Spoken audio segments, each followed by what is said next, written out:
Everybody is leveled up. Congratulations on level 6. That's great.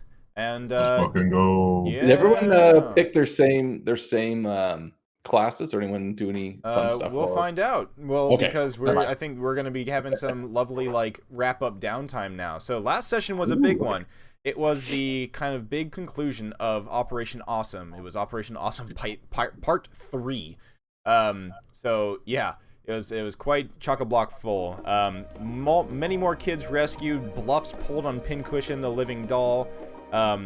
Children escaped from captivity, and with the big thing is in the final moments, you decided to go and raid Granny Nightshade's bedroom, because that's where Zug and Rosin's like feelings were. Oh wait, is that? Yeah, fuck yeah, destroy 69 months. Don't no. You get at it. Let's fucking go. Oh, 69 with a 69 streak too.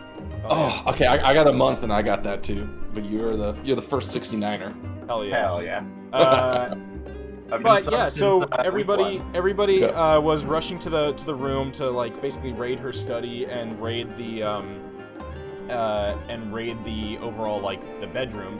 And as you did so, Granny Nightshade came back inside, having finally been fed up with all the distractions that is out there. Basically like she was stalking you guys and ready to go.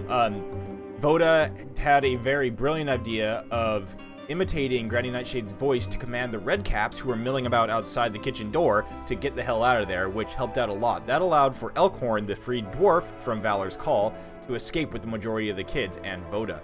The rest of you all were in her bedroom as she started to like come through the kitchen. Will had found what was the Hag Eye, a specific item that he explained is the shared. It's like a shared stone, a shared magical item between the Hourglass Cove and itself.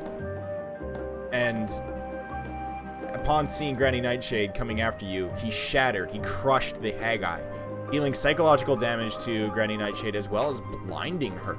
Just straight up blinding her for, as far as you could tell, she's blind right now. Zug and Rosin shrunk themselves down and entered the kind of creepy dollhouse that was in Granny Nightshade's room, made their way through this miniature house to the attic, where they found items that were basically magical manifestations of the things that they lost. Zug found an item that basically is a anti-conformity, riot against the people item. And Rosin found a scroll that can basically solve a clue, answer questions, or find somebody for one time, which is great. At that point, Granny Nightshade raced her way upstairs, and the party took a leap of faith and jumped out the window, knocking the little bell jar with the moths and shattering that, and having those flitter out the window as you all jump out. So we have that cinematic moment of Velka, Zug, Kiwi, Rosin, and Nutmeg all just launching themselves out of this window, a cloud of white moths fluttering out behind them as Granny Nightshade screams bloody murder with her whitened eyes, her blind whitened eyes just staring out into nothingness. She reached out and tried to slash at Nutmeg, missing him by mere inches as you all splashed down into the pool outside. Immediately, Zug cast Pass Without a Trace as a ninja puff of smoke ended up hiding the entire party and all the children as you all absconded off into the forest to make your way back to Little Oak and rendezvousing there. So that is where we pick up. Is back. The party has made their way through the forest. It's a raucous celebration. Everybody is extremely happy. You have Elkhorn, the dwarf fighter, with you. You got Will, and you got all of these children in tow, and it's basically a raucous celebration on the way back to the fort. As you guys arrive at Little Oak, you see the clearing appear before you, the large tree ant's feet planted into the ground. You look up, and the tree fort that is nestled in the branches of this large tree ant has been expanded. It's now got additions like extra little treehouse parts, bridges, rope ladders, and stuff like that. Basically, 3 more little tree houses have been added in the boughs of the tree. Let's go. So, it's not on the map per se, but as you do arrive, you notice this. As above you, it seems that everything is expanded, and immediately Will just puts his hands on his hips and gives a big old triumphant yell, and he says, "Little Oak, you've outdone yourself! This is amazing! I didn't even know that. You must have had the utmost confidence that we'd be coming back with more." And there's just a loud creak from Little Oak as the craggy face of the treant makes a big old grin. And yeah, it seems Little Oak was busy, and while you all were off doing Operation Awesome. So it's like just shaped from the branches like the rest of the... It's nestled in the branches, so it's okay. Somehow Little Oak has, been able to find resources that are constructed, or it's just the weirdness of the Feywild that allows for this to happen. Yep, so, I mean, he grows wood, right? Exactly. Oh God. Oh, never mind. It's disgusting. I'm not gonna go there. Yo, does treants when treants get boner, do they just grow their own wood? Yeah. No, Would a tree? different thought, but I'll leave it be. Stop the door. So as you all arrive, the ladders are let down from the. I'm gonna delete that door. Fucking Jesus Christ! Stop it. That's why we can't have nice things. Yeah, you're fucking it's the fidget, it's the fucking fidget gift thing, or like the fidget like spinner for one of you. You're just like. I stopped at one point, and I don't know who it was, but somebody else was doing it with me. The windows are fine because it doesn't affect the dynamic lighting, so I'm fine with that. Yeah. All right, so. Arriving at Little Oak, there is immediately raucous celebration from all of the kids who have been with you here. Squirt the oil can jumps off of Kiwi's shell, and he just kind of like, "Heck yeah, I got the boggle oil! These guys did good!" He hops over to the base of Little Oak, and you see he just kind of like jumps on this like small, it's almost like a small piece of wood tied to some rope. And immediately it just goes, and he just gets like launched up into the air as he flies up to the upper levels of the tree houses. Will turns to the party, does hands on the hips, wide power stance, beaming smile, and he says, "You guys did amazing. That was Operation Awesome. Could not have gone any better. I mean, maybe there was a little bit of a kind of ad hoc, freeform stuff going on there, but that was so fun. That's just the way it goes, right?" Did you see the look on her face when I crushed that hag-eye? That was insane. And we got out, and we even got, new friends. And actually, I should drag Elkhorn in here as well. He is with all of you. So, you can't leave yet. I know you got some stuff to do, but you can't leave yet. We have to party tonight. We have to party.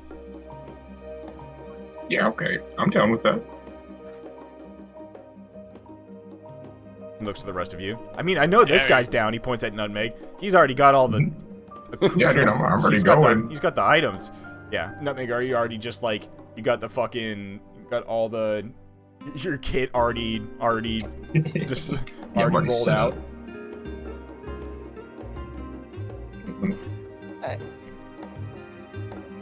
I agree with the party. Nobody take anything from Nutmeg.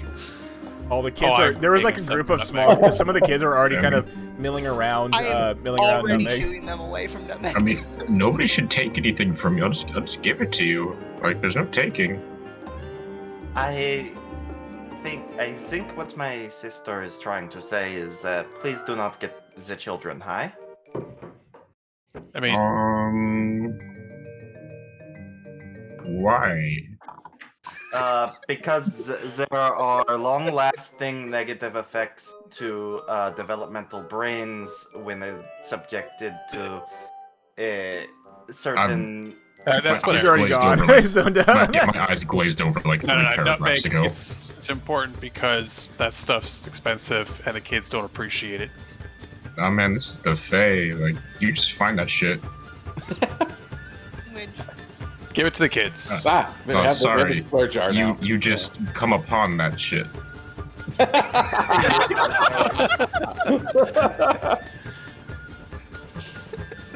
is that his grammar, not language? So the children are all the children language get and they move away I from put a the children hand move over away both from of Nutmeg.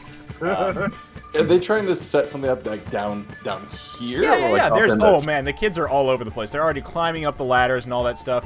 But Zug, you do notice the two of the kids are a little bit slower than the others. You do see Pud and Broder, or well, Pud attending to Broder, as as he looks over and Broder is not looking good. So I was in the process of staking out each of these torches and like tiki torches around the clearing. Because I think I have 8 of them. I don't have them in my inventory though. It was in my notes. Shoot, what was it? Yes, you have you have enough for your Instig- entire oh, party. It's instigator's rods, right? Instigator's That's rods, what they're- yes. Yeah, so I'll set those up like around the clearing and I'm lighting them up just by doing a little flame cantrip. See that? I'll walk over, kneel down, and just sort of do the same thing I did before. Does he seem like he's worse, or is he stable, or? Okay, so you head over to him. Give me a medicine check, please. Yeah, because I did say I could do this in the morning. I was just trying to see if he can survive until the morning. Okay. You look him over, and he is still not looking the greatest. He is getting a little bit more pale, and as you tend to him, he starts to his eyes start to flitter and close. It's not like he's he still has a pulse, but it's tough to tell what his condition really is like right now. Yeah, I will go ahead, seeing this, and uncharacteristically just kind of quiet at this point, but will cast a Cure Wounds at level 1 on him to see if this helps. Okay, you do A that, healing. and he you see a little bit more life come back into those eyes as his eyes open up and he kind of looks up at you, this young dwarf, and he looks over to Pud and looks back up at you, and his eyes, he just kind of gives you a wide-eyed look, and his mouth goes open. Who are you? You're sick. Are you a doctor? Yes. Right now, you need to rest. Right before Zug says yes, the little head of the dragon pokes up from his. Very nice. Yeah, it just pops up. Well, you definitely are not looking great, but I look around. Is there like we should get you inside. Okay. I know how to cure this, but I'll need to sleep on it. So just gotta get you comfortable for the evening. And it was Pud is the guy. Broder's the one who is sick. Sick, yeah. B-R-O-T-T-O-R. Brother. Brother. Well, I'll look over to him. You think you could help me? Yeah. Carry him upstairs. Pud nods, and he kind of looks at you. He looks at you, and he gives you a bit of a stink eye. Says, "You better be promising. Do what you promised. I'm not gonna let Broder die. You're not gonna let Broder die, right?" No, but your bonds to your kinsman is admirable. We'll get him up there. Okay, I'll help. So he helps you.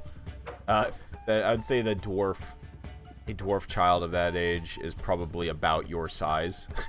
Not gonna lie. So it's a bit of a struggle, but yeah, it's between the two of you, are able to get him to the base of the tree, and Little Oak lowers almost kind of a rope basket that you can place him in. Oh, okay. And then so I will. While the facilities are going, I will be just again quietly kind of tending to him, and we'll work on finding a space in that big pile of pillows, but like clear out a corner to set it up. And I'm actually gonna use create bonfire inside, but it's a magical bonfire, and I'll maintain it to keep him warm. And I'll just sit with Pud and the sick kid and just sort of try to console/comfort them for the time being.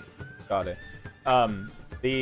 As the little rope basket raises itself up, you actually find that it places him not in the main room, but Little Oak has actually created, sort of, interestingly, an infirmary.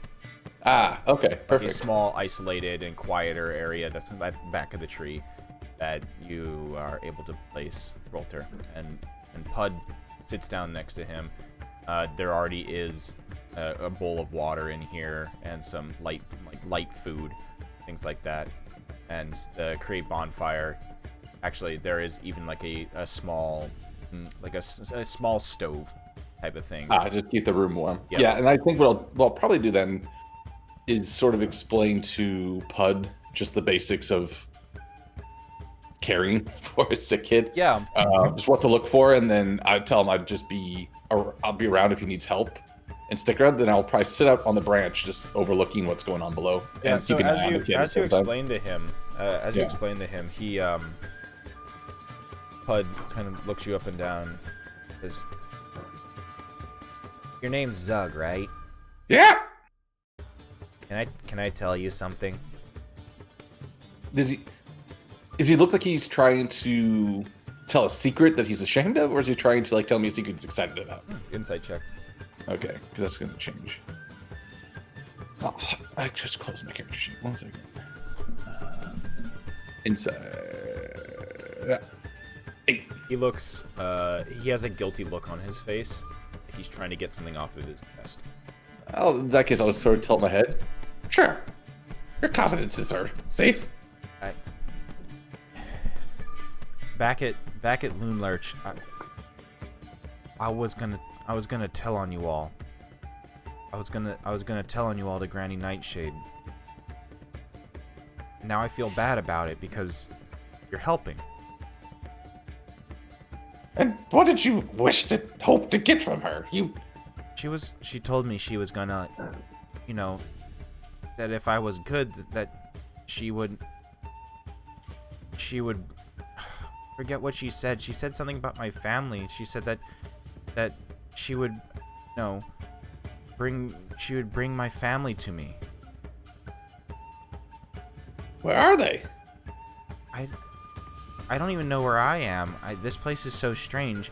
I was at the circus, and I was in this room full of mirrors, and I saw this scary little girl, and I got separated from my parents. And you walked through a mirror. That's as much as I remember, yeah, and then I came here. I don't even know how long it's been, but I've been working for Granny Nightshade for some time, and she said that I would be able to hold their hands again. That's what she said. Zug kind of has a 1,000-yard stare for a little bit listening to this. Well, at least you learned. Don't try to make deals with those who hurt you. Do you think Do you think she would have actually had them come to me? Would they have come and got me? They would not have left with you. They would have come and stayed with you, perhaps. But we can get you back to them. That's important. Is that why you're here? Partially. Okay. Consider your secret safe with me, but do take this as a lesson. Make sure you trust the right people when making promises of this nature. You don't hate me, do you? No. You don't know any better. You're just trying to do what's good for you. And that's understandable. I was But also trying to help Broder. I'm really worried about him, and I'm really glad that you can help him. He's and my I can see friend. that. Yeah, you do care. And that's why I will keep your secret. Thanks. Because you're not a bad person. You just made a mistake. And we will get you back. I will cure him in the morning when I remember how to do that. And we'll get you all home. To the family that you all miss. Thanks. You can go hang out at the party. I'll watch Broder. I'll let you know if he gets worse. I think I'm just gonna sit right here. And I'm gonna go again on the branch just outside the lot. or whatever's the closest, kind of up in the branches. Yeah, I'm and gonna as, watch. yeah, from and up as here. you do that, you see him. He looks even more at ease with you nearby. I noticed that, and I'll sit there. And then if there's like music and stuff going, I'll just maybe tap my foot in the air, but just sit there, chilling. Yeah, The suited dragon would come off of your skull and curl up in your lap. Is that gonna stain? Ah, whatever. It's cute. Back down at the base of the tree and throughout its branches, the remaining children are having a blast. A lot of them are just, swinging through ropes. Little Oak has crafted some strange, like, vine roller coaster type things, and they're just, laughing and screaming as they've probably had more fun here than they've ever had in the last few years, or however long it's been since they've been under Granny Nightshade's rule. Star, the kitten, the Displacer Beast kitten, is just randomly, it's like sensory overload, just chasing one kid for a few seconds and immediately turning around and chasing another kid, and then just kind of sits down on its butt and just starts to, like, do the head back and forth type of thing. Its eyes, if it had like Displacer Beast eye pupils, are the size of saucers, as it's just so much going on. All right, well, as you're all just kind of down here, what is everybody doing? I know Nutmeg is probably in a cloud of smoke at this point. I would say that anyone within whatever the radius of this is going to be affected by the calm emotions spell. I'll go ahead and cast that on anyone within radius of me. Oh, nice. Calm emotions. That's great. Just fucking hotboxing this shit. You find there's a little kind of a squeak and a clunk as Squirt the Oil Can pops its way through the cloud and just sits next to you. That's some good shit, man! Yeah, man, it's just pretty good. You do some wild shit with, like, you just like drink bluebee oil. Is that what you do? Yeah, Not there's bluebee tree. oil, it's for Bogart oil, and yeah, it's their guts, and I like it. That's sick, man. Nice. Why do I feel like this is the visual I have? Oh, it is, but then make it more dark and fucked up, and then you Yeah, got it. exactly. He's blazing it.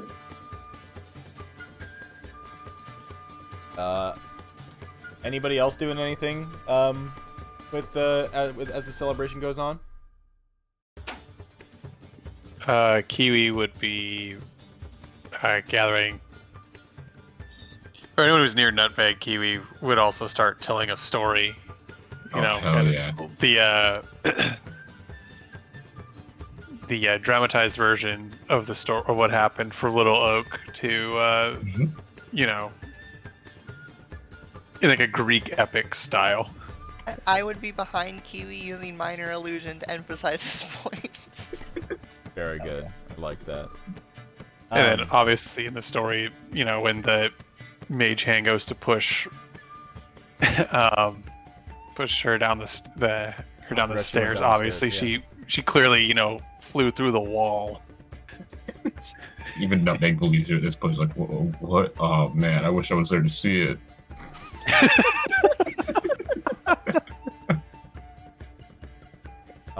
Awesome. Belka, would you be doing anything with a few of the kids are definitely trying to get you to like play with them. You feel like you feel a little poof on the back of your back of your foot or the back of your leg as like a little leather ball, like a baseball type of thing, just kind of lightly taps you. You turn around and you see Mishka waving at you, and she's like, "Throw it back!" Yep.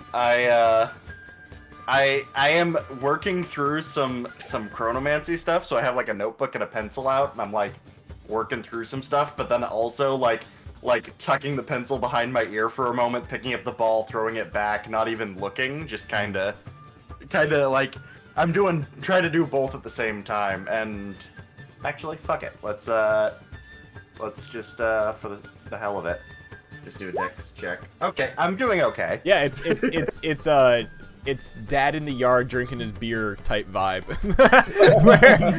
where it's just not looking at your book or your phone or something like that, and you just got your beer, you're sipping it, but you're just very easily able to just be like, all right, here you go, cool. You all right, champ? Mm-hmm. Get him. Cool. Yeah. So the celebration goes on without much, extra activity or anything crazy going on. And as the evening goes on, stars come out above, and the party and the raucousness moves up into the tree as there's a massive feast that has been produced by Little Oak. A la Lost Boys style, long table in the middle of the room as all the kids have probably one of the best meals that they've had in a really, really, really long time. The tree raises itself up even higher, that pierces the canopy of Thither, and the clear sky is observed, and the stars start to peek out, and the moon starts to show as well. And all the kids move outside onto the balconies and onto the different walkways and bridges. And they're just kind of sitting there with their feet dangling off, all kind of talking to each other. They have warm furs and cloaks on now that were provided by the tree. And it is a wonderful, relaxing night for them, as a few of them start to loll off and fall asleep in like different crooks and different areas of the tree. So after making sure none of the kids are gonna fall off. Yeah. Oh yeah. You definitely go around and pull a few of them away from the railings and things like that, and bring them back inside. I'm not gonna. That was One of them just falls, and Little Oak like catches the ankle, and then like just wraps them up in like a little hammock. It's the Jungle Book vines. Yeah. Yeah. To be fair, all the description of kids in the tree made me nervous. Like I actually had like anxiety thinking about these kids on the branches. Voda is enjoying the party, but the entire time she is also like taking things from the kids. What do you have? Her nutmeg is at least 5 feet away with any smoking. So what were you gonna do, Voda? But I would also make a couple plates and then take it up to where Zug and the other kids are. Oh, nice. Cool. Oh, and I probably am already asleep at this point, but I would wake up to the smell of food and accept it. Zug, you're asleep in a very, basically like in any of like our, cats' positions where they've fallen off the couch or fallen off of something and just kind of lodged themselves into an awkward position, and Little Oak has caught you as well. But you just see that Zug, Voda, when you come up there, Zug's snoring. His snout is to the ground. His feet are up in the air. His tail is wrapped around some sort of small like branch. And your dragon familiar is also asleep, curled up on a branch next to him. Oh. I would be concerned that he would fall, but I'm 99% certain that Zug doesn't know how to hit the ground.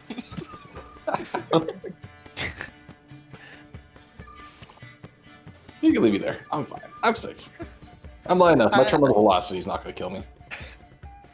I would put a plate next to you, but then go over to make sure the other kids they eat and Broder gets some kind of food. So you just gave me the best idea for a variant feature for kobolds, which is they cannot reach their terminal velocity is below their kill velocity. They're fucking cockroaches of squirrels. Yeah. I read the other day, apparently a squirrel would have to fall 24,000 miles to die because that would give them enough time to starve to death. Wow, that's such a fucking fact. Oh, that's too funny. Okay, so you walk up, Voda, as the music in the distance is kind of toning down and fading, and you start to hear the laughter of the children getting quieter as multiple of them start to fall asleep in the different nooks and crannies, as I said, and in their blankets. You see Broder is sound asleep, but Pud is still...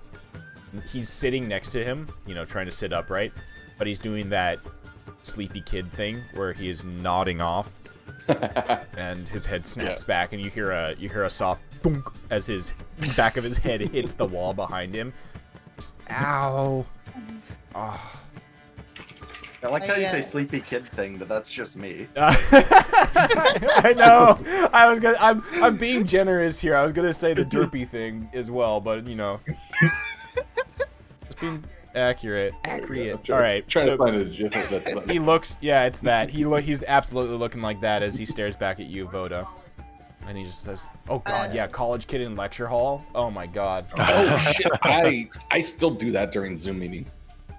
I can't unless I'm talking. I will. Anyways, that's not important. So Some may argue that's worse, but somehow I know that is not as bad as falling asleep in lecture hall. hey, falling asleep in lecture hall was fine as long as like I think I'm trying to think about this. Only it was okay during one. Yeah, there was one lecture that was literally called Sleep and Dreams that you would you get extra credit if you fell asleep in class. What? Yeah, so Yeah, the entire it's like class, harder the than entire class was taught by this really famous professor who discovered REM sleep. And he also was all about like did a shit ton of sleep studies, had all of these writings about the.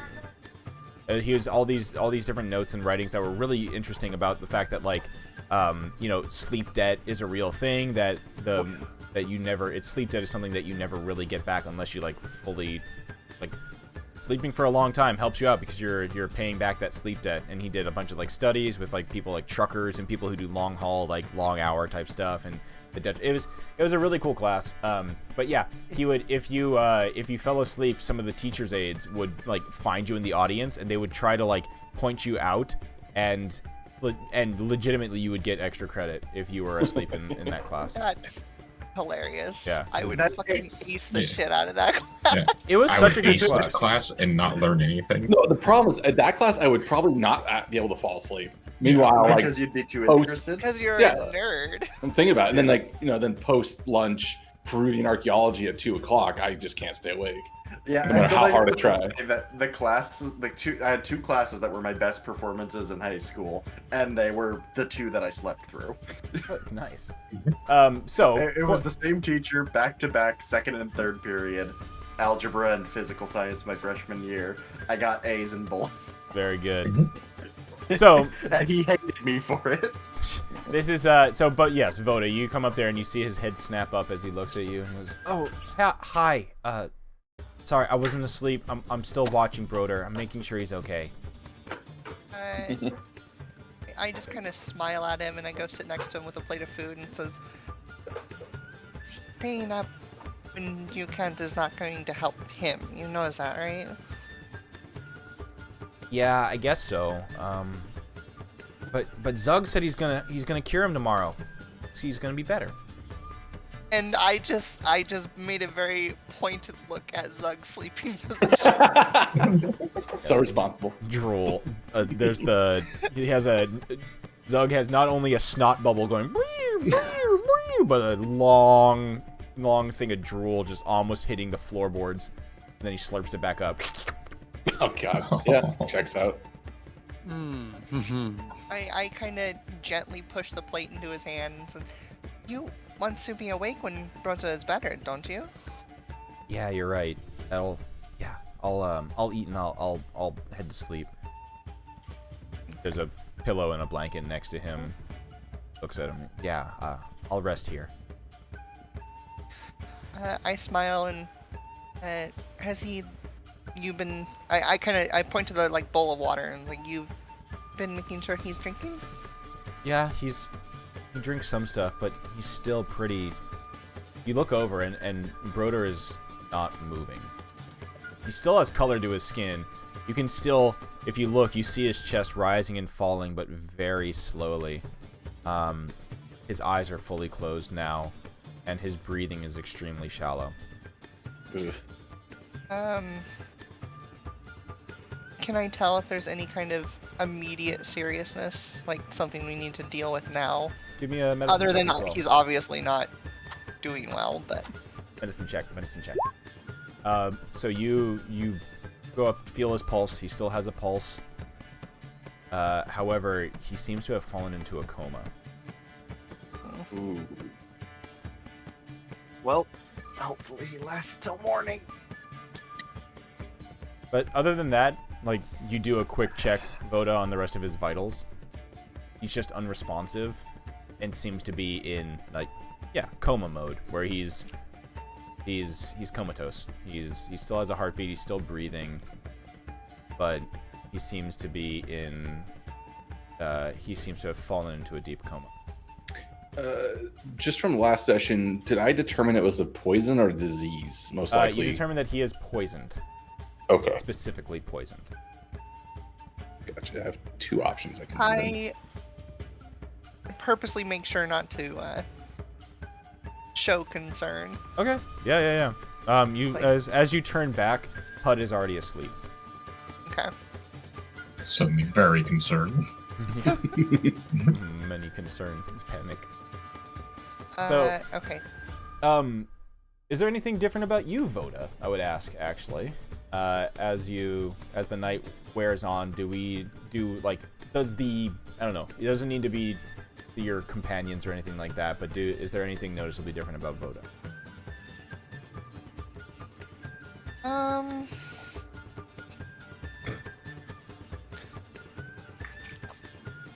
She's probably... It's probably hard to tell because she has been in a make sure the kids don't fucking kill themselves mode the entire time they found him. But she's concerned for Zug after seeing him quiet, and then kind of taking her own she actually goes out onto the branch near Zug and kind of watches both him and then, like, the quietness of the forest. And just taking that and the stars in. Almost like... Good. I was like, she's almost looking at it with an artistic eye, but she's feeling some kind of more pull to it and just being distracted by it. It seems that Thither has had some sort of influence on you. The nature place. Cool. So, as the night wears on, the majority of the kids all pass out in their various bunks, blankets, and mattresses, and Little Oak secures all the ladders and things like that, and night wears on. The sun comes up, you all get your long rests, and the birds start to tweet in the morning as a new day dawns on the domain of Thither. And the kids are still all sound asleep, and Zug, you're probably one of the first ones awake as you feel a slight tapping on your face. Oh, I wake up probably upside down, like Luke Skywalker in Empire Strikes Back, just hanging from a branch. Yeah. Look They up. have the perfect thing for this. I assume it's Pud or No, Pud's still asleep. Oh. It's literally the tree. There's a small vine that has wound its way up the branch and is just poking you with a stick that it picked up. Okay, yeah, I'm awake. Oh. Wait, what? It turns its little stick and points to Broader. Yeah, like, right, yes, I just detangle myself from my sleep, wipe off all the various snot bubbles and drool, shake out, and scurry on over towards Broder. I'll do the same check. I'll, feel the forehead, try to see if he's awake. I assume he's probably not.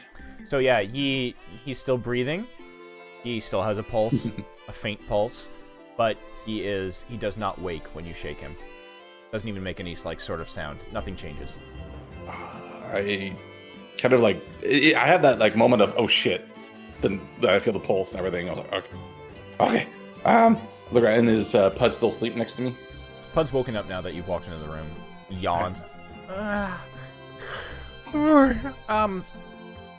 Oh, Zug! You're here, and are you gonna do it? Can you cure him? Mm-hmm. He looks. Yeah. Pud looks over, and he kind of starts to. Immediately, you see panic on his face as he sees that Broder is in this catatonic state. Don't worry. He's not well, but he's still here. I have 2 things that may work. So we'll start with what I'm more familiar with, and then I will go ahead and cast Luster Restoration on him. Lester Restoration? Luster Restoration, yeah. Luster It only Restoration. works if your name is Lester. Listeration. It's Luster. He just becomes shiny. Luster Restoration is like a brass buffing Exactly. oil or something. I start with casting a Lesser Restoration. Okay. And see if that takes. Post a spell. Oh, yes, I should do that if I click on it like I'm supposed to. There. Okay. So it does say poisoned. So what does this look like when you cast it? It's honestly, I do take a few like various medicinal looking leaves and herbs and things from around my pouches, ignite them in my hand with just the conjure bonfire, and then shake the dust over him, and then cast a spell like throw, almost like Salt Baying the dust into his face. Okay. But it's like and there's definitely there's a magical glow to the whole event. You watch as the dust glows and settles upon Broder's face, and there's that brief moment where it sort of absorbs into his skin. And you sit there with bated breath, and Pud looks at you, looks back at Broder, on his hands and knees, is kind of looking at his face. He goes, Did it? But is he okay? I just hold my one claw, like, just wait, watch. There's another heartbeat of a moment, and suddenly Broder's skin on his face and all his hands, etc., starts to glow, a warm glow, as the sallow texture, the sallow color leaves his skin, and he's filled back with color, and he lets out a loud yawn. Oh, sits up.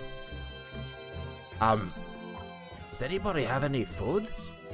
I'm really hungry. Zug just gives a big old smile and goes and finds. I'm sure Pud's gonna be all over him, but I'll go find the leftover food and bring some Pud over. actually runs and gives you a giant hug.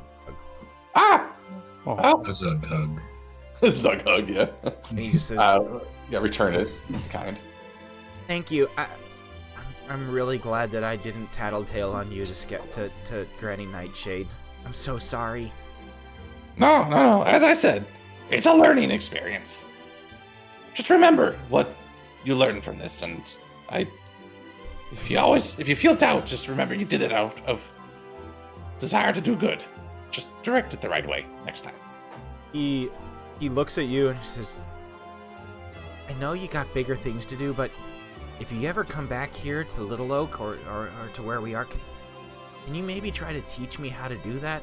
I think I want to help people like you do. I cock my head at that, kind of looking off, thinking, I think so. It's strange. I don't remember how I learned this, but I know what to do. I could try. Yeah, in fact, and I'll spend, as we're waiting for Broder to eat or whatever, I'll just kind of give some very basic, not like he's going to learn how to do it, but just just a tap on the window and it opens up as Little Oak delivers a platter for all three of you of hot waffles and some fruit and probably for Zog a piping hot cup of coffee. He feels like he probably needs that. Oh, yeah. The adult in the room, even though I'm like 2'11", it's fine. So yeah, you spend some time with him, and by the end of it, you've kind of taught him some over a nice breakfast. You've taught Pud the basics of how to, it's basically given him the first aid lowdown, the first aid intro course of how to, treat some basic wounds. I don't know. You can tell me what would be the first things that Zug would try to teach him about? Oh, it definitely would be that very almost tribal medicine, the things that Kobold communities would use, magical or otherwise. But then also throw a little bit of here's the motions or the what do you call it, the somatic components to various spells, just so he can have some fun doing that. Yeah. Does this remind you, and maybe just due to the nature of you getting back what you lost, is there anything about talking to him about Like you learned, maybe you learned this from, you know, one of the shamans of your clan way back in the day or something like that. Does this bring any of that back up? It does, and that's why it's been so easy to remember this now. But also, part of, I mean, it's, you guys have noticed they've been quieter, but a lot of introspection between what he's experienced recently and what he had gone through prior. And there's it's almost like a recovered memory and like reparsing through parts of it. And then also the big thing here with Pud's apology and what he was trying to do. And just before, a day before, Zug would have not been able to be like, why would you do that? Now he understands a little bit better why he'd do something like that for his own clan equivalent. Got it. So, the rest of the party wakes up as well, and around in the main hall, I would say, or the main communal area of Little Oak and the Getaway Gang's hideout. Will and the rest of the kids are down there, and there is a smorgasbord of wonderful breakfast. Anything you can think of: waffles, pancakes, all kinds of goodies, fresh fruit, and whatever you really can think of for a hearty breakfast is there. And with a mouthful of pancake and waffle, Will looks over to the other folks that are down there, Voda, Rosin, Kiwi, Velka, and Nutmeg, and says, "So where are you guys going next? What's your next plan?" And he slurps it down, and he just directly pours the cup of syrup into his own mouth. Swallows it. Sorry, mouthful of food. What are you guys gonna do? Like, you did such a great job here. If I remember, you said you guys wanted to. Well, he points over to Squirt, who is just hopping along the table. That little guy, since you found him some Bogart oil, he absolutely can give you directions over to Yon if that's where you're headed. I do believe that we have a delivery to make back in Thither first, but then we will head to Yon. I assume we're all down together, right? I'm there now. Yeah, Zug kicks the door down. Comes in. Wait! Hold on! I'm pretty sure we do have something else to do here. Didn't we wreck our ride? Our ride was wrecked. The Jabberwock. As you say that, Zug, there's a voice calling from outside. The strange froggy voice of a recognizable companion calls from outside. "Hello! Is anybody there? It's us! We did it! We fixed it! Sort of." Well, look out the window. Are they in the flying? So you all look out the window and you see a very interesting sight. For those who have played Final Fantasy XIV, this is something that would be something that you've seen before. You see outside a cart with no wheels per se, but it looks to be a cart that's held slightly aloft and above the ground by what looks to be the refashioned and reshaped scraps of the balloon that you had ridden in before, and it is being pulled by an owlbear. And in the cart, at the front of the cart, you see Morgort, and you see Clapperclaw just sitting there. Clapperclaw has the reins in its lobster hands, and drops the reins from one of his hands and waves at you and just says, "Oh hey, we found this little guy last night. Well, he's not really a little guy, is he? It's a big guy. It's also quite strange. I didn't know that there was vegetarian owlbears out there." And you watch, and the owlbear just pulls the cart, and they're like, "Whoa!" As the cart gets pulled over to a bush, and the owlbear just starts eating berries off the bush. I do believe that the term when talking about animals would be herbivore. All right. That's Learn a something berry, new not every an day. herb. Anyways, Okay. So, Jan. We need to head back to Izar. Gosh, French is a weird accent. We need to head back to Izar first. Wait, I looked. I think that's we can head to Jan, no? We have a painting, and I like move one shoulder forward to show the rolled up canvas sticking out of my backpack. We need to return this to our benefactor from before. This is not very urgent. I think that it can wait. Wait, It is very urgent.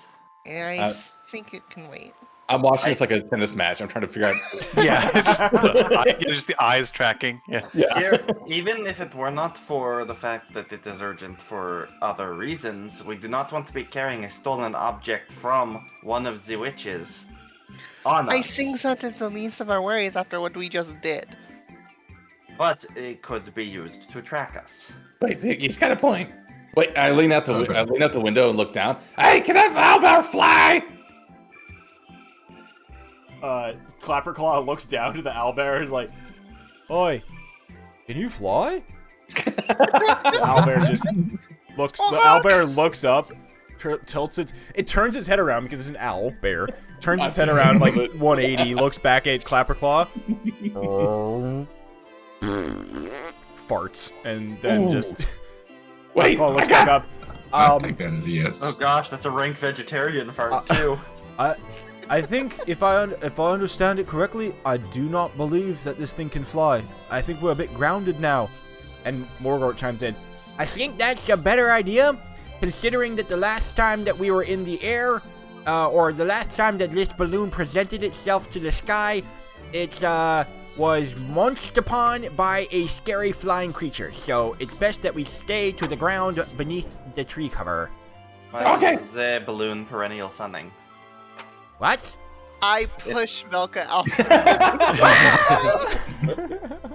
Wait, can we even get back to Thither if we wanted to without flying?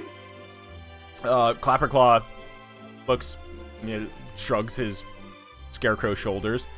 I mean, I feel like I know the way, whether it be by sky or whether it be by, by ground.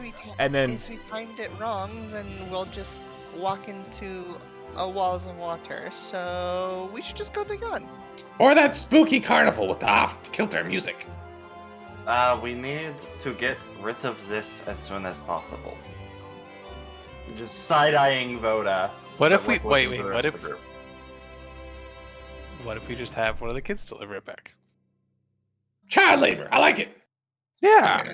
There is It's no way that old-fashioned. there's no way we can guarantee that Rosin we has get our... Rosin has an opinion that she will type into Okay. to Discord as well. But yes, continue on. Yes, there's no guarantees that we will get what we wanted out of the deal with her if we send one of the kids there. Also, I don't think we should send the kids alone through to Izar. Elkhorn steps forward at that mention of that option, and he says, sorry, I'm going to just I'll veto that right away. As the current protector of these children, alongside here with Mr. Will, I will say these kids are staying here under our watchful eye and Little Oak's watchful bows. So, no, they're not going anywhere. Fair Well, point. at least one person here has some sense. We go from Jan to here to Thither if we had to go back.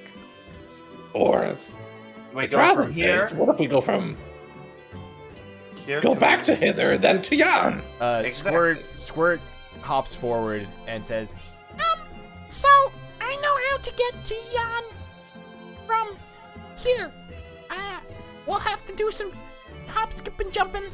Kind of, they're like weirdly connected. I just know, I know the route from Thither to Jan.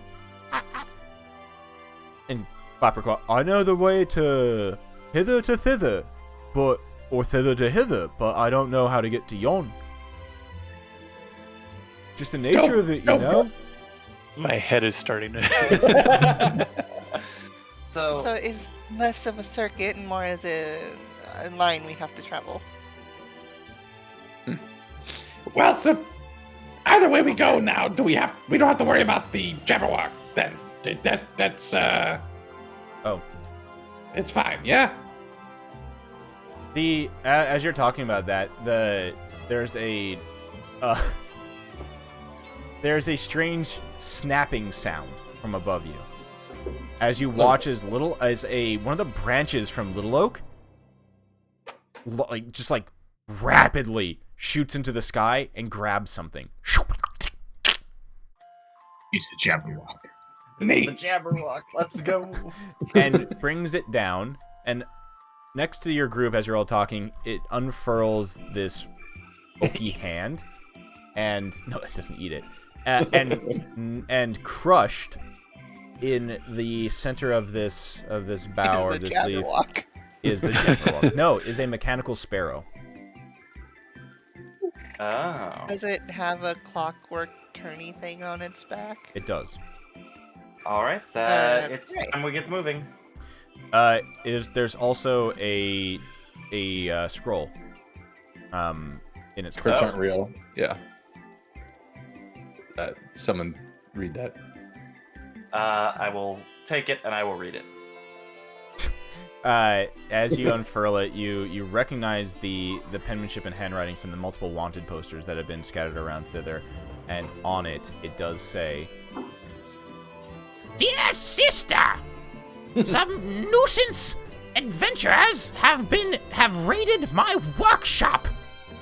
and it says, I'm sorry, and at the front of it says, to Bavlorna Blightstraw. Blightstraw, that's a terrible name. and it basically says, Adventurers have raided my workshop and have liberated, or stolen, I should say, the children who have been working for me full time. I have no labor, and the toy manufacturing is now going to be completely delayed.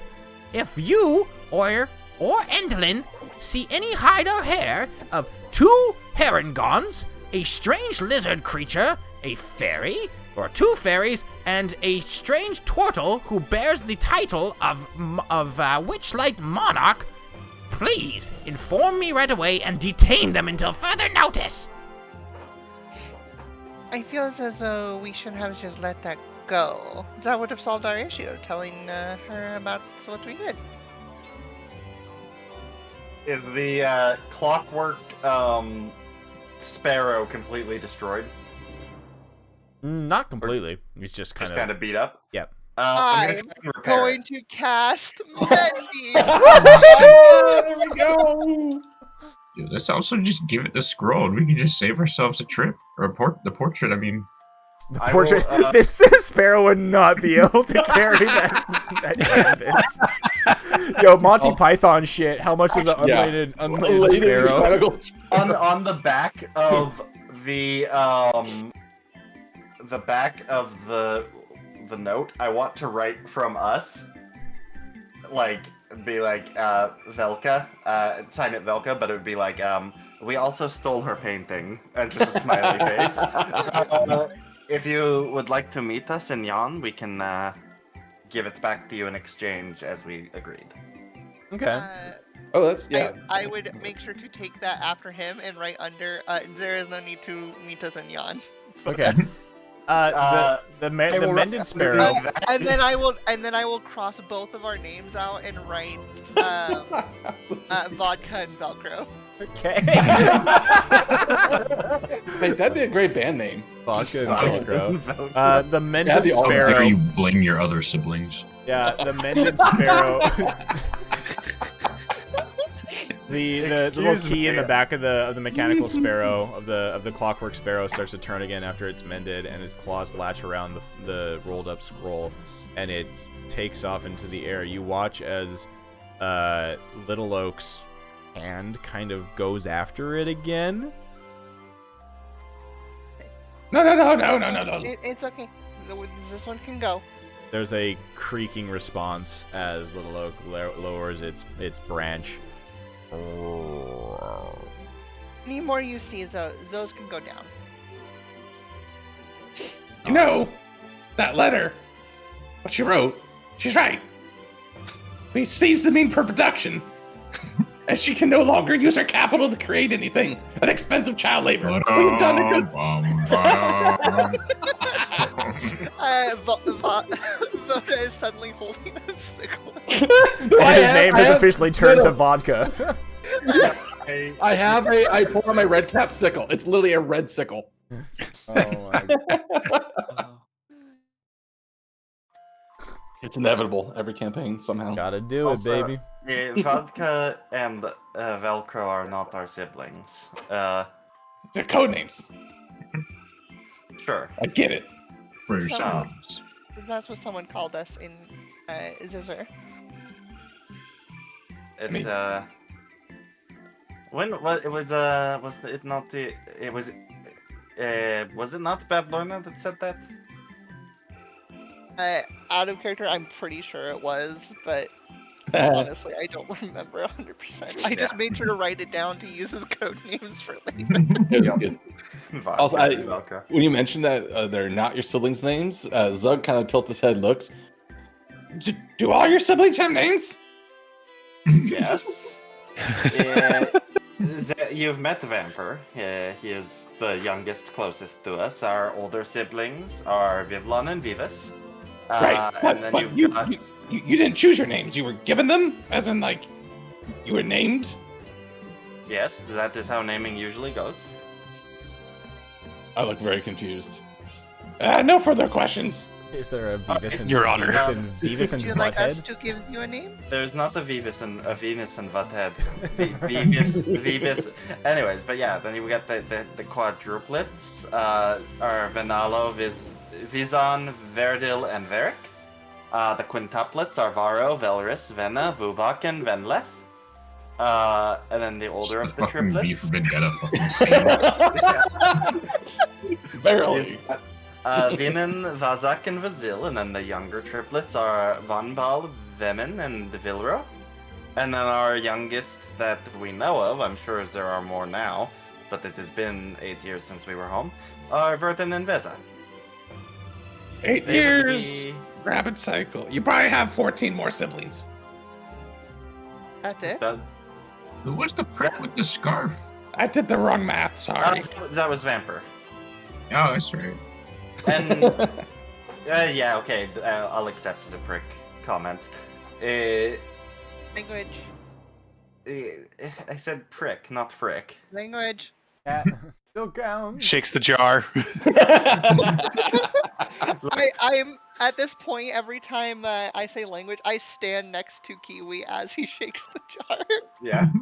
I will accept if it is an actual swear, but prick is not a fucking swear word, and I put a copper in the jar. Hey, watch your fucking language! I put a copper in this.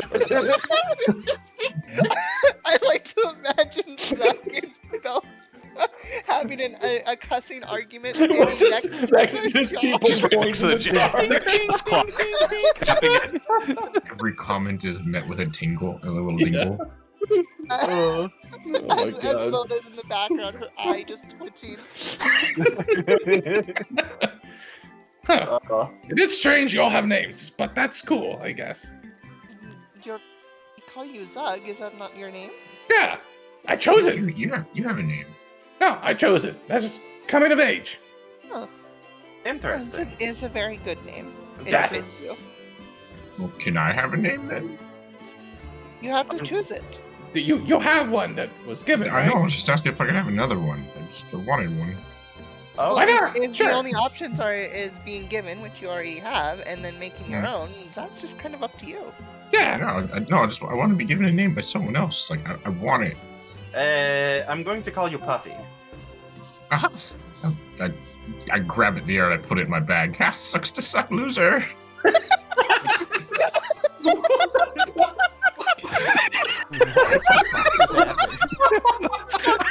Hey, bitch! There's just a fucking look of confusion on Velka's face. And just like he does like the hands up like I guess.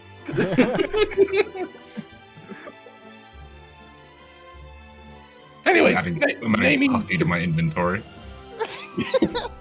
I can't wait for here 5 sessions from now, do you not remember what that is? Yep. Why do I always putting it have so much in- weird stuff in my inventory? I don't understand. No, I'm also putting it in quotation marks, so I'm definitely going to assume it's just a drug instrument. Hopefully, now that we've talked about it, you'll remember. You won't, Maybe. but hopefully. I do still have the name that was given to me by Jeremy back at the carnival. He was at the carnival. Jeremy was at the carnival. Oh, Nutmeg. Sorry, Nutmeg, Puffy. yeah, Nutmeg. No, Puffy was not at the carnival, but yes, no, I just realized that I do have another name. I'm just staring at you. Can I have it? I lean close. Don't say it. You'll end up giving it to him. No, I it's fine.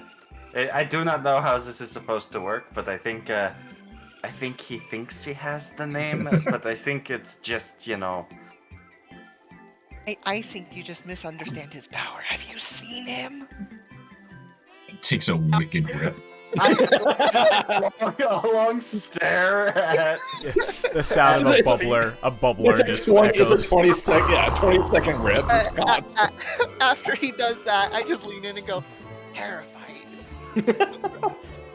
Hey, okay, sorry. Gotta ground us here a little bit. Naming conventions and cultural significance aside, stolen or otherwise, and mighty bong rips ignored. If we're going to Zahn, what about we need to return to bring these children home. They were... On. Have to get in contact with Heimerdinger. wrong place. Yeah. Fuck Heimerdinger. Anyways, if we need to return these children to their families. They were stolen. That's... We can't just leave them. Elkhorn, he steps forward and he says, well, pardon, but I may have... An idea might be that if you are all continuing to try to dismantle the Hourglass Coven and free the Zyblina from whatever has happened to her in the Palace of Heart's Desire, I'm quite sure that she would just return all these children back to whence they came. She is benevolent and does not want to harm any children in her domain. And to be honest, I think that her magics still hold true.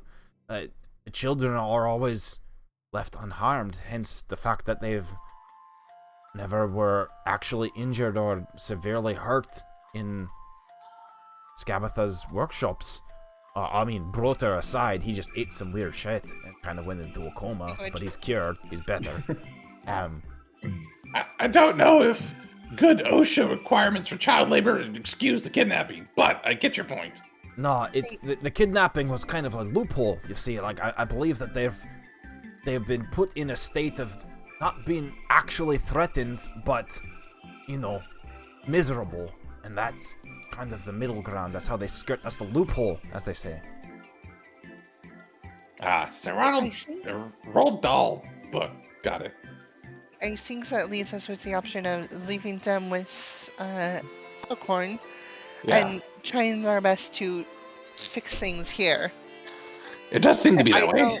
I don't think that lugging along, and then I start counting the kids, that many kids is going to be an easy task. No worries. We're good here. It looks like this treehouse is more than accommodating for us. Yeah, it's kind of larger on the inside, somehow. But if you're gonna watch the kids, we'll look for your missing companions as well. Absolutely would appreciate that. The rest of Valor's Call is probably still in the Palace of Heart's Desire. So if you can find them there, then that would be mighty good to free them, if you could figure out how. Yeah, well, if we're successful, we'll get there. In the meantime, and I'm going to toss him Durla's Cub's mirror ball that I've been holding on to. Mm-hmm. Toss it to him. Use that to keep the cat entertained. Just, we'll need to return it as well. What? And suddenly Star just jumps on him, knocks him to the Yeah, that ground. one. That's waiting for it. honestly surprised you didn't notice. I did the math, by the way. Assuming that the averages work out, there would be 17 more siblings. Oh, boy. I was close on my guess. All right. Yep. Good enough. Assuming they keep up the same rate and Yeah, of course. same average number of children. Gotta be 17 getting up points. there in like bunny years. Slow down a little bit. Very good. It seems that we are in one agreement then. Other than Velka. I just give Velka a smug grin. Although Hey, I look back at you when you sister. I look back at you and that we are gonna return that, by the way. So Yes, Yeah. we need to get back what was lost. Just glare. although at the sometimes perhaps it's better if you don't. See, he understands. I flick Voda in the forehead. Oh. I felt that from here. Quack. The thunk Well. noise. Shall we move on to the next place then, or I'm kind of eager to see what comes. The owlbear farts loudly from the, Okay, from maybe- the border. Hold on, let me make Is sure. there any way that we can make it push us instead of pull us? I got a spell for this. Don't worry. Yeah, just turn it Constantly around. druid crafting. It's a little wind gust in his butthole the whole time. Clapperclaws is like, I mean, when the thing is moving, I don't think that it basically is just, it's gassy whenever it stops. Constant movement is the key. All right. Yeah, I've think seen a it just movie needs to with burn off its yeah. calories. oh fuck, We're gonna have to Rihanna Keeves. Yeah, yeah. His carriage couldn't go under some speed, or it'd blow up. Anyways, not Roll, important. rip ass. Yeah. All right. Well, the children are all hanging around at your ankles and your legs, just all kind of happily jumping around in the morning. The first full night's sleep with, not having to get up and work in a workshop the next day.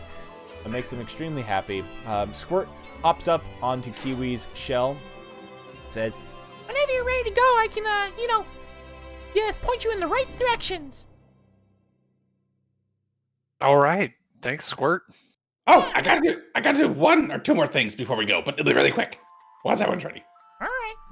Is it one thing or two things? It's really 8. So but it's it's neither of quick. the things you listed. Okay, it's you know what? Shut up. And I start running over to where I put all the instigator rods. Yeah, I gather them all up and I tie them into a bundle on my back. okay. And then I want to just go find the sick kid's name. I can't remember. Broder. Mhm. I just want to check in on him before we leave one last time to see how he's He doing. is good. All the color is back in this little dwarf's face. He is eaten. He has like 3 cleared plates of food in front of him, and he is back in full form. Perfect. I'll just look over to Pud one more time. Just give all the kids and this place the same attention you gave him. Keep him safe. He nods solemnly. Yeah, I will. Don't worry. We'll get you home. We'll get you home, kid. Thank you. I appreciate it. And I go jump or probably jump out of the window and try to land in the cart, as it were. Nice. Yeah, you fall through. Yeah. You all hear it. Yeah. And Zog hits the 2 balloons that are like at the top of the cart. I can't remember if I want to try to find an image of this for those that don't know it. I was looking for it. I couldn't find it, but I don't remember what it's called. It's the chocobo carts, right? Yeah, chocobo carts. Oh, There it is. I was looking at the balloon It's- ones. I got it looks like this. So it's like, yeah, it's the balloon parts are holding aloft the cart. I go bounce and land in the You cart. just know you go right through the center of it. You just like ass cheeks, you slide through, and then it slows your fall, and then you just get pooped out Like right a into skating the shit. carriage. I look up to the other 2. All right, I'm ready. And I'll scrape the front. If you guys are you all notice that my energy's in kind of chaos has sort of returned, but We're getting closer to back. Hey, DM. Yeah. Before we leave, Yeah. would I be able to take a damaging spell and turn it benign? Yeah. What? I want to cast Sleet Storm, but make a snowy little area for the kids as we leave. Yeah, for sure. Oh, it's totally the snow machines at the ski resort. Mm-hmm. Yeah. I mean, no, it's benign. It's unless you're like, I mean, out of combat, it's still, it's difficult terrain. It's slick ice. It just all makes sense. It's pretty benign. Well, yeah. Oh yeah, there's not actually Just hitting damage. him with fucking There's no damage Is there no there. damage? They just gotta Well, be... it's technically not snow. But... Oh, so, Oh, so you no, just I want to see make it it more is. It's fluffy. definitely like, Yeah. it's snow. Yeah, then that's fine. I know what you mean. Let's go. Yeah, so you make in the corner of the next to Little Oak, there's now a nice little snowy hill, and all the kids scream out in glee as suddenly Little Oak drops down, basically like bits and pieces of its bark. You just hear it like as it pulls off bark sleds and gives them to the kids. Self-mutilation sled. I mean, he'll grow it back. He's fine. Also, yeah, this you're is back too, but here's what your new companion looks like, by the way. Oh, nice. There actually is and as like just as an aside, there was an encounter that was kind of silly, but I decided to kind of rope it into this. That you could find basically an owlbear that's just randomly pulling a chariot, like it's just an empty chariot. Yeah, that's awesome. That's a thick lad right there. Yep. Or So lads. Morgort and Clapperclaw dealt with that, and now they have a thick owlbear pulling a chariot that happens to be a vegetarian. Let's go. This is the most Feywild shit I've ever heard. I love it. So I like how much bigger the owlbear is than that chariot. yeah, It's like, yes, let me ride my steed. Gets in the tiny chair. exactly. I mean, it would be weirder if the chariot was bigger than the owlbear. I mean, if you mention like a carriage, True. pulled by a horse. Yeah, you got a point I guess there. chariot tends to be. It's single. just a chair. is it a chair? Oh, god damn it. So You know what? I'm so over this. Anyways. Will and the rest of the children are all having a blast on the ski slope, and he comes over to your party as you're all loading up into the chocobo or to the owlbear carriage, owlbear cart, and he leans on the side of the cart, looking up to you all. I gotta say, I can't thank you all enough. And he looks over to Belka and Voda. He says, also, thank you two especially. I know there's more that you know about me than the rest of these kids know, but... I don't know what you're talking about, Will. Smiles. Yeah, no worries. Hey. He's talking about the fact that he's. I push Belka.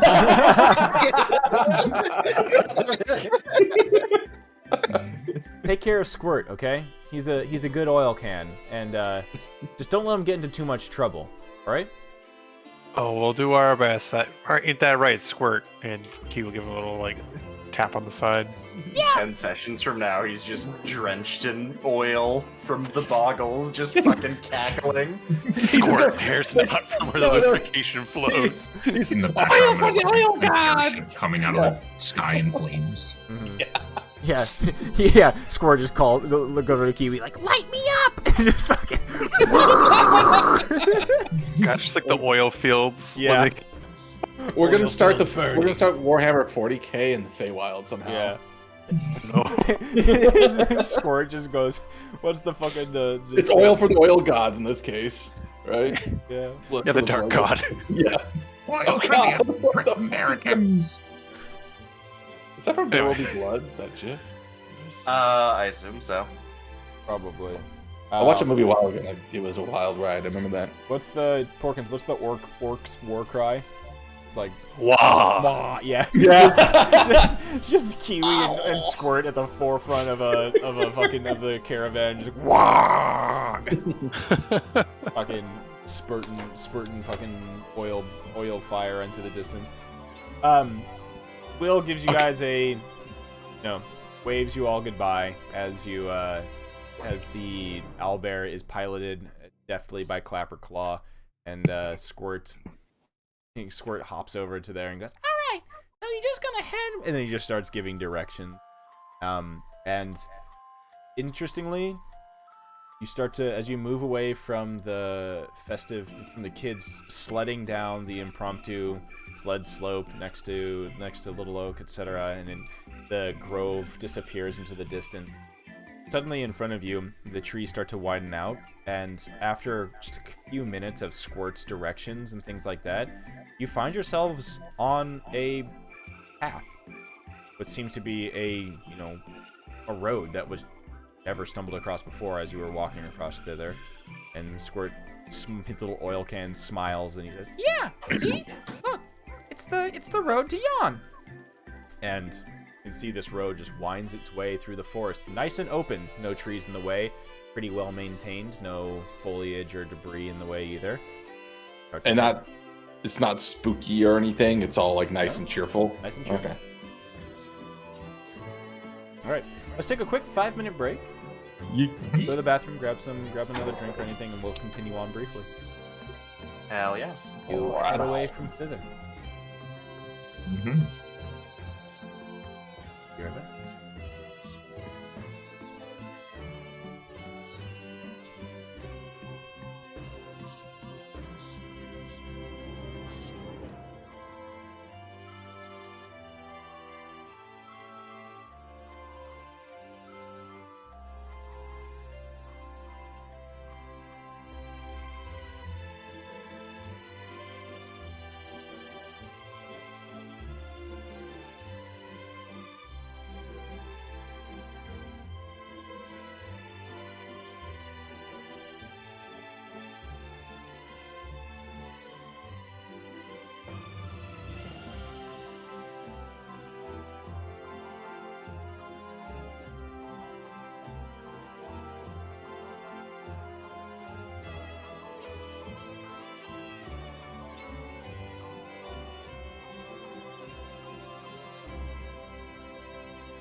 Keto!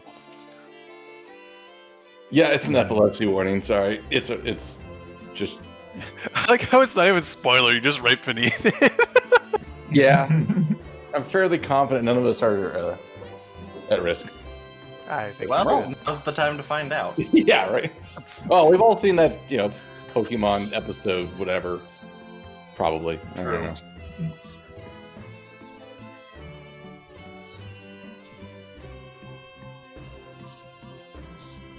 Yeah. Haven't heard Neon yet. Unmuted. I'm here. All right, Yeah. cool. Hey, So- timing. The I party mean, I've been here the whole time. moves. You've just been quiet. Okay. The party moves along this forested pathway as the bows of Thither, kind of arc above him, and Oh, sorry, real quick. Yeah. Which direction are we headed? Can I tell? Along this path? nature, or give me a survival check. Okay. I don't even know if directions mean anything here, but 20. You actually have no idea. And That's it's good. weird. So You I feel- should. You're yeah. feeling like you should figure this thing out, but you keep trying to look around and be like, all right, what side of the tree is this moss growing on? Or like, what side? Where's the sun right now? And none of it makes sense. None of It's it just makes sense.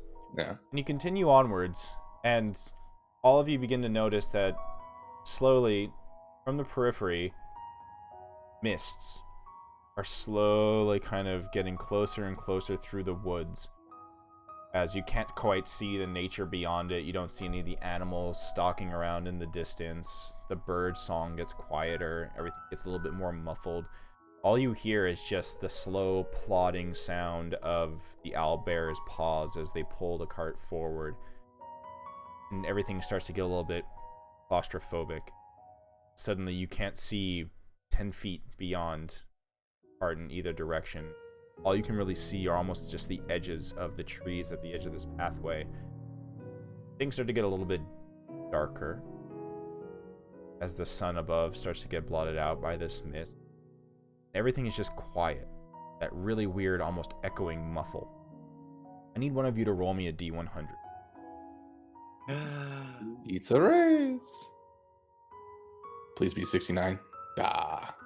13. So, continue forward. Cart being pulled and Squirt squeaks on next to Kiwi's shoulder. When we get to Yon, it's gonna be wild. You don't even believe what it looks like. It's so totally different than any of the other places. That it's different than Thither. I don't even think there's trees there. It's pretty crazy. Yeah, you want to give us any spoilers of what we're expecting? A lot of lightning. That's for sure. Man, how crazy would it be if you were building up some kind of image for us to only completely scatter when we get there to show the difference between our expectations and reality? The oil gad smiles. No. I'm telling the truth. It's straightforward. This is nothing too crazy. Lightning, you said. As I take one of the instigator rods and try to fashion a lightning rod on the back of the cart. Yeah. I think Endolin uses it for something. I'm not sure what, though. I've only been there once or twice, but I know the way. You start to hear something. Yeah, hearing something. That's for sure. Choo-choo. It's definitely not the sound of lightning. It sounds like traffic. It I sounds don't know like what that means. It sounds like a roller coaster. Sounds like a ruckus. Oh god, it's a fucking carnival! Shit! The mist begins to part, Oh god, yep. and you're not in a lightning-filled mountain region, but instead, you come to what looks out of the forest to what looks like a clearing, and you see a carnival set up with a banner at the front, and you can see people coming into the carnival apprehensively. The colors are muted, darker colors. Barkers call out for people to enter and buy tickets. And you see a large banner across the entryway that says, The Dark Wish Carnival. Oh no, it's the Poopy Carnival. Yep. What kind of entities are in line and entering and going? Is it Humans. fairies, people? It's humans. Okay. Yeah, humans, dwarves, halflings, just Various humanoid humanoids. creatures. Okay. It's nothing too strange. And you look up and you can see, and all of you recognize it's nighttime right now, and all of you recognize. Strangely, it's nighttime, even though you were, traveling during the day. You look up and you can see that you recognize the night sky, fairly certainly. You're somehow back in the material plane. Oh, damn it. Huh. That is weird. So, why are we here? Yeah, I thought we were going to yawn. Word looks taken aback. And this shouldn't have been the way. I don't know. Something's off. Something's weird. I don't like this. This feels. I feel. And he freezes up. Because does he look like it's? Oh shit. You look to the front of your cart, and Clapperclaw is not moving. Oh, they have to be in the Fae. How do we get back? I look back the way we came. Is there mist? What do we see behind us? A path that disappears back into the woods. The woods look very ominous and dark, not like what you were traveling through before. Just to go back through what we know about this carnival, or we can make assumptions about it because of what was told to us by the two names.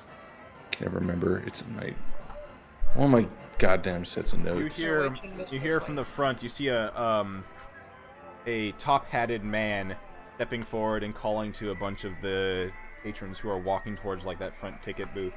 Step right up to the Dark Wish Carnival. See all the attractions that we have to show you. We have Celesta the Snake Charmer. We have Charlotte the Fire Eater. You can even see Amelia the Vampire do acrobatic acts of daring do. Oh, also, we have a werehair. Everybody, come on in. See the Hall of Horrors filled with awful-looking creatures. But stay away from that marketplace on the side. That's not ours. We're not associated with that. Don't go there. Look over there. What does it look like? You see, interestingly, on the side, there's all kinds of tents, a big top, a bunch of kind of barker, sideshow types of things, and then to the eastern side of this carnival, you see what looks to be a bunch of like market stalls getting set up, like actively being set up right now, and there's a bunch of movement around there, and there's strange shapes of creatures that don't quite look humanoid. As they're setting up what looks to be kind of opening up, you hear like as a bunch of these carts have their like fronts starting to swing open. And you can see there's a bunch of people like actively keeping folk trying to like that seem to be outfitted with these dark costumes, more like darker attire. All the folks that seem to be working the carnival have like black and gray and red outfits on, and Hell yeah, they're kind of keeping people away from that side of the grounds. I kind of duck low in our cart and kind of motion you guys to get low as well. This is Azul's carnival. This is the one they traded. It's gotta be. Somehow it's got between the regions we're trying to go. I just shunted us back out here. I don't know how. You recognize as well the noises and that sound and the lights that are now here. That was the same sounds and lights that you heard flying over, flying from hither to thither. I don't know. I don't know what to do. Maybe we go to that marketplace. They look spooky. Not part of this. We can't go in here. We can't. You hear a crunching noise as your owlbear is starting to eat at the hay next to one of the stalls here on the outskirts of the carnival. Why are we not allowed to go in? Why can't we go in? Because this is the deal they had, right? They can't I move. literally have no idea what you're talking about. All right. Long story short, fuck. I mean, copper in a jar. We got here through the Witchlight Carnival. We got the two monarchs right here, and I point out the two. I know those two. I've seen them before. Yeah. So we won or something like that. I don't know, but they traded that carnival for this one or the other way around, and they have a bet that whoever does better the next time those carnivals meet, something about the proprietors take over the other one or something like that. I don't know. We can't let them meet. I feel like having the monarchs here is just like the negative side of a magnet to a positive. We can't. Voda has already left the cart and is heading to one of the nearby barkers. So what you're telling me is if they meet, we get to watch a clash of clowns? Let's go. That sounds awful. I want nothing to do with this. Let's go. I'm looking for cotton candy. No. Shit. I mean, okay, then our claim. Click. I got to marking these off. Something feels off about this place, so. No shit. Coin. As you say that, you all hear a voice echoing in your minds. It's a strange voice, kind of like a female voice, but it's kind of androgynous. It says, welcome. I sense that you have arrived. You don't belong here. Come and find me. We have much to talk about, and maybe you can be of help. I'd like to insight check the voice in my head. Okay, go ahead. Sorry, my quest. Just Which one? general vibes. Yeah, for me, this is just regular. I'm just thinking. I think back at it. Quest log you scroll! that insight check. You get some like strange like curiosity from it. Like it's Okay, so no malice though, right? none that you can sense. Okay, perfect. Well, I suppose that that would be the quickest way to get some answers. I'm approaching the barker still. Yeah. So he sees you approaching and he says, "Ah, new visitors! Whoa, we don't see many of your kind here, do we? Erangons! Wow, wow, wow! Very, very nice. Welcome to the Darkwish Carnival, please. 1 silver for a ticket. 1 silver for a ticket. Get you into any of the attractions. You want to see the Hall of Horrors? 1 silver. Get you everything." Kiwi will walk up with his jar of coppers. Just, I'll pay for the party. I push it back. We actually got lost. We are hoping if you could give us directions. I'm not really great with directions, but sure. What are you looking for? Yawn. He looks at you. Yon? Like over yonder? That's not really a place, is it? It is in the Feywild. Are you saying that it's not where we are? Knowing obviously it's not. You can very openly see you say Feywild, and he looks at you and he kind of squints his eyes. Feywild? That place? No. We're just outside of. And he just names off small village X. In somewhere in the We're in Utah. on the Sword Coast. Oh god, we're in Coeur d'Alene. Oh god. Anywhere but there. Don't scare the kids, man. Also, just while you're doing this, Zug is back and trying to kind of not slapping, but like patting Clapperclaw in the face, like, buddy, you good? He's not gonna wake up. He's just slumped over in the seat. And then you look next to him, and Morgort is just a frog. Oh. Okay, I'm going Actual to. scarecrow and an actual frog. Yeah, I'm gonna go ahead and. Nothing nerfed are harder than reality. We're just gonna have an acid trip, is what I'm gathering. Yeah, I I'm just kind I of sigh freaking out. I sigh at the barker and then lifting hands. Okay, fine, Zen. We'll go a different way.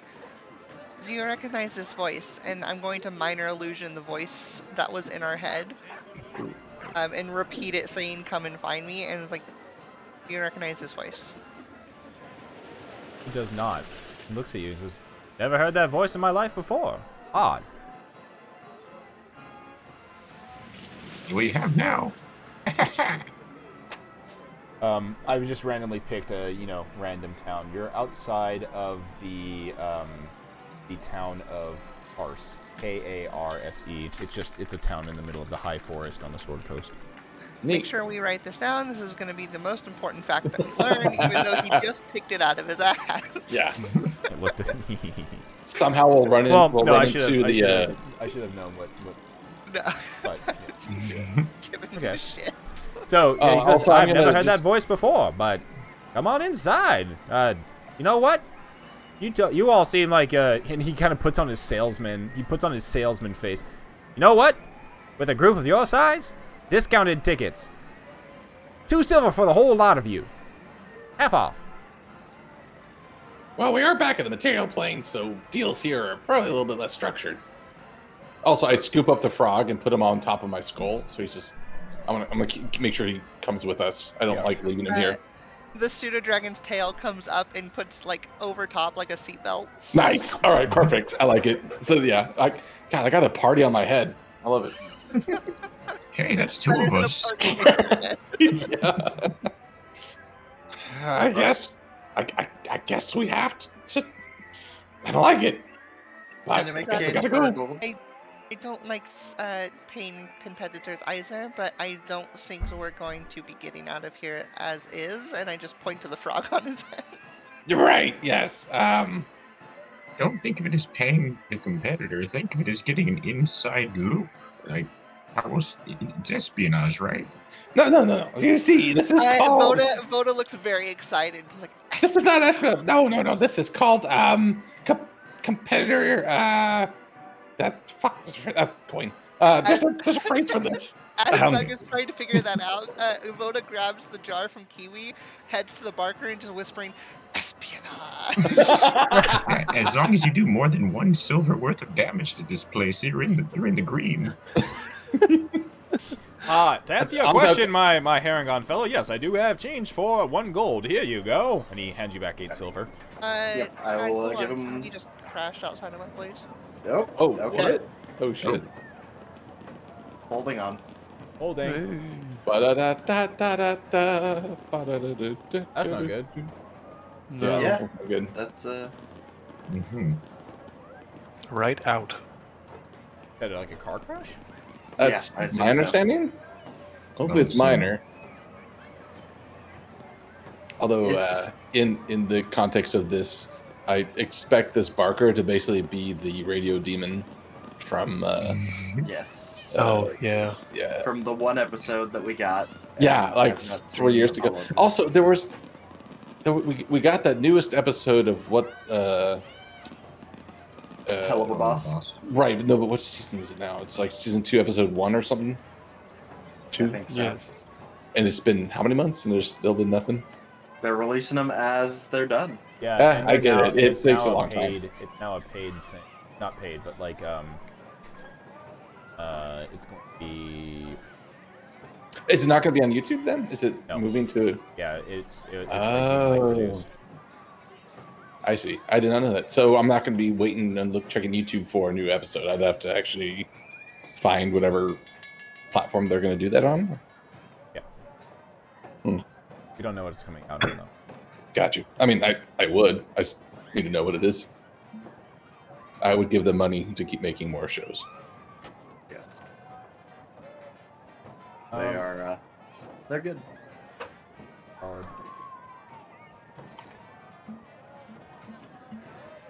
Keep going. This is. What's up? Oh, so I was. This is. I feel like this is the D&D equivalent of when your party's AFK in front of the quest giver, waiting for him. And it's like everything's just sort of in a loop, and it's like awkward. But This no is one's this is all of us just standing around waiting for our cue to pop for a dungeon. Yeah. Or somebody, The somebody Barker just- forgot to like stepped away and forgot to read dialogue or whatever. Yeah. There's just the what is it? The dot over the head, or is it? I forget what it was. Yeah. No, it's in cutscene. Right. Yep. That's what it is. And the Barker's just looking at us like, you guys good?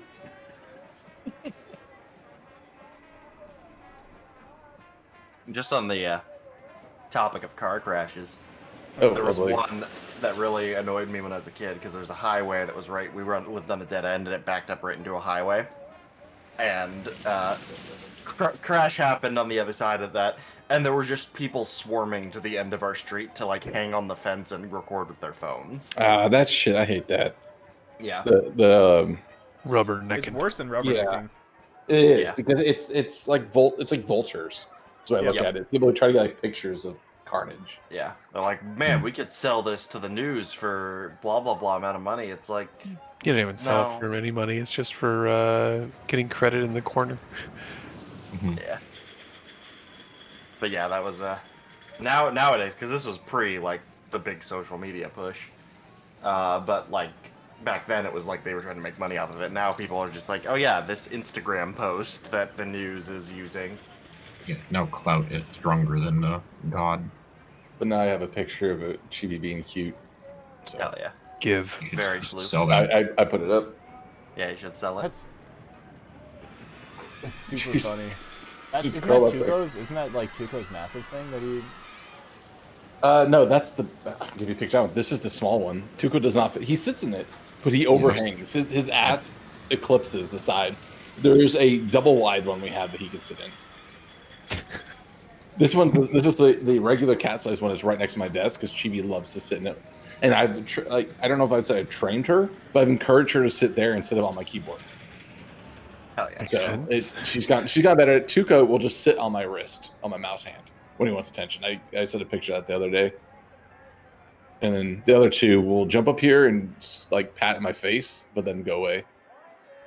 So Chibi's the one. She honestly, she will come find me when it's like evening time. And it's like, where are you? It's like, go to your desk so I can sit next to you. It's really cute. That's really cute.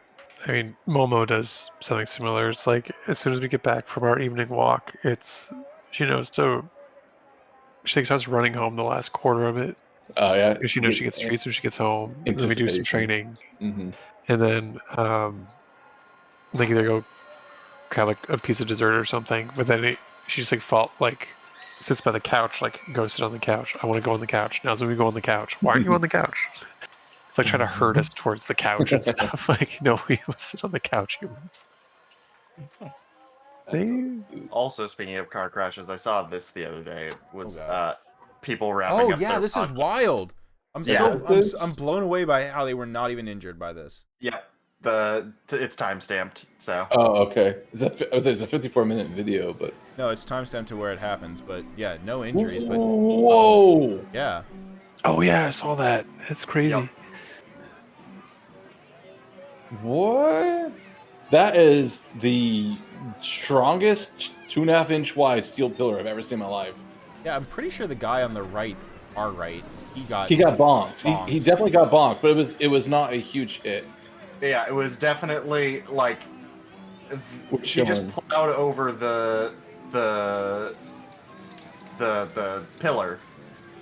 Yeah, But I mean, that's obviously sort of he wasn't. enough. He split between those two bollards. Granted, he wasn't going very fast, or he or she was not going very fast, but that's an SUV. That's a lot of mass. That's terrifying. To lighten the mood, I have a great little thing that I'm about to post that is called the Swamp Rail Challenge in Florida. Ready for it? Oh, No, I'm never ready for anything that comes from Florida. oh no, actually, I dig this. Okay, this is like X Games type Yeah. stuff. BMX. But people just face Oh, in no. the mud is awesome. Oh, he just. Oh yeah, the second guy. His balls just got split. Ow. With those leather pants, he's probably okay. So this is what Floridians do instead of ski jump. Yeah. True.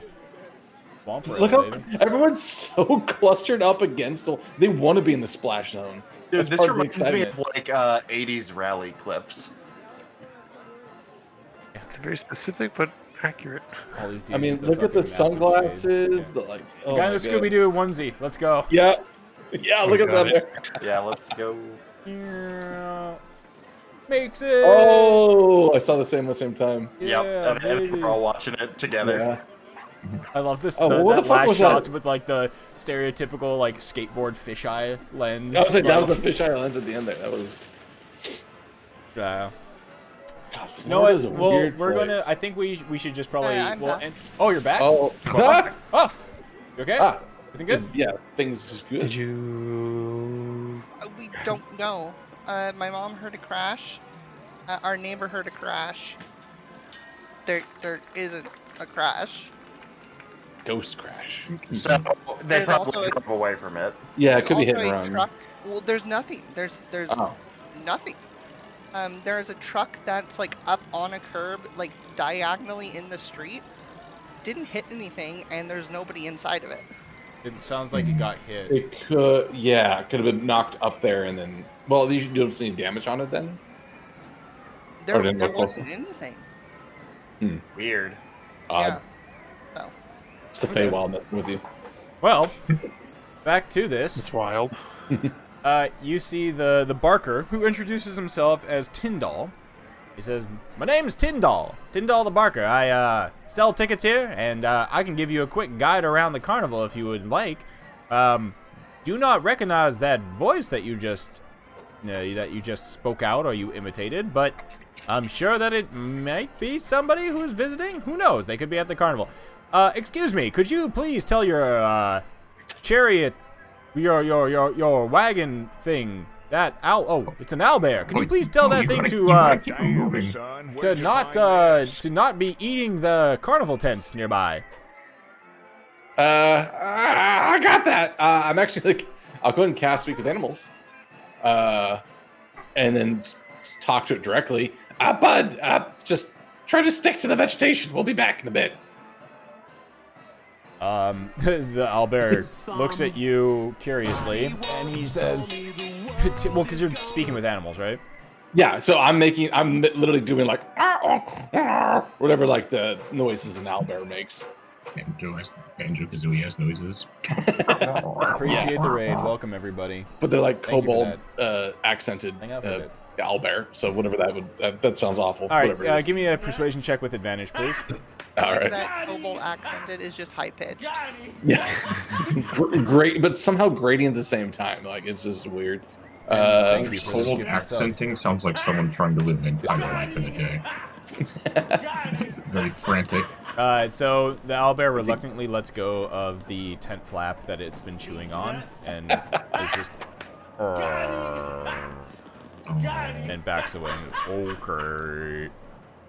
I'll get you some treats from the inside. Don't worry. And I'll turn back to Tyndall. Tyndall. Tyndall. Yeah, we're good. All right. Tyndall nods, doffs his hat, and starts walking into the carnival. As you guys enter in, this is definitely a stark different carnival than the one that you started at the Witchlight Carnival.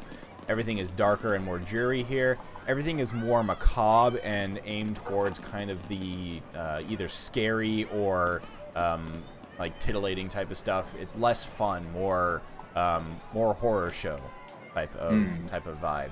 So instead of Vegas, we're in Reno. Got it. Yeah. And immediately you hear a whooshing sound from above you as you see flying through the air from multiple like trapeze / acrobatic apparatus a leathery winged humanoid that just glides through the air. Obvious white face paint all over her face, trying to make herself even look more vampiric than she actually is. As Tyndall says, "Ah, yes, there you go, Amelia the vampire. Quite the acrobat. She performs at least 3 times a night. Very beautiful, very skilled." Looking, does it seem actually be a vampire or just an act? Give me a quick perception check. Oh yeah, it's gonna be like Yeah, perception. Oh, not bad. Yeah, cool. Yeah. It's very much. She actually the wings on her back actually are attached, but she is definitely not a vampire, from what you can see. Gotcha. Just has very much the performative makeup on. Vampire, right. I wink at him. Tyndall continues onward. You hear the sound of like one of those barrel organs playing as you see a very somber looking clown walking towards you. And he is next to him, alongside him, he has a plethora of kind of like unrecognizable, not quite identifiable creatures that are dancing to the music. All of them just like, they look like parts of creatures all mush-mashed together. And you just hear that bum bum bum bum bum bum bum bum bum bum bum bum bum as he just slowly walks by. I swear that clown's from Pagliacci. It's a painting, yes. Yeah, that's okay. Anyways, okay. Yeah, that's for me for a loop.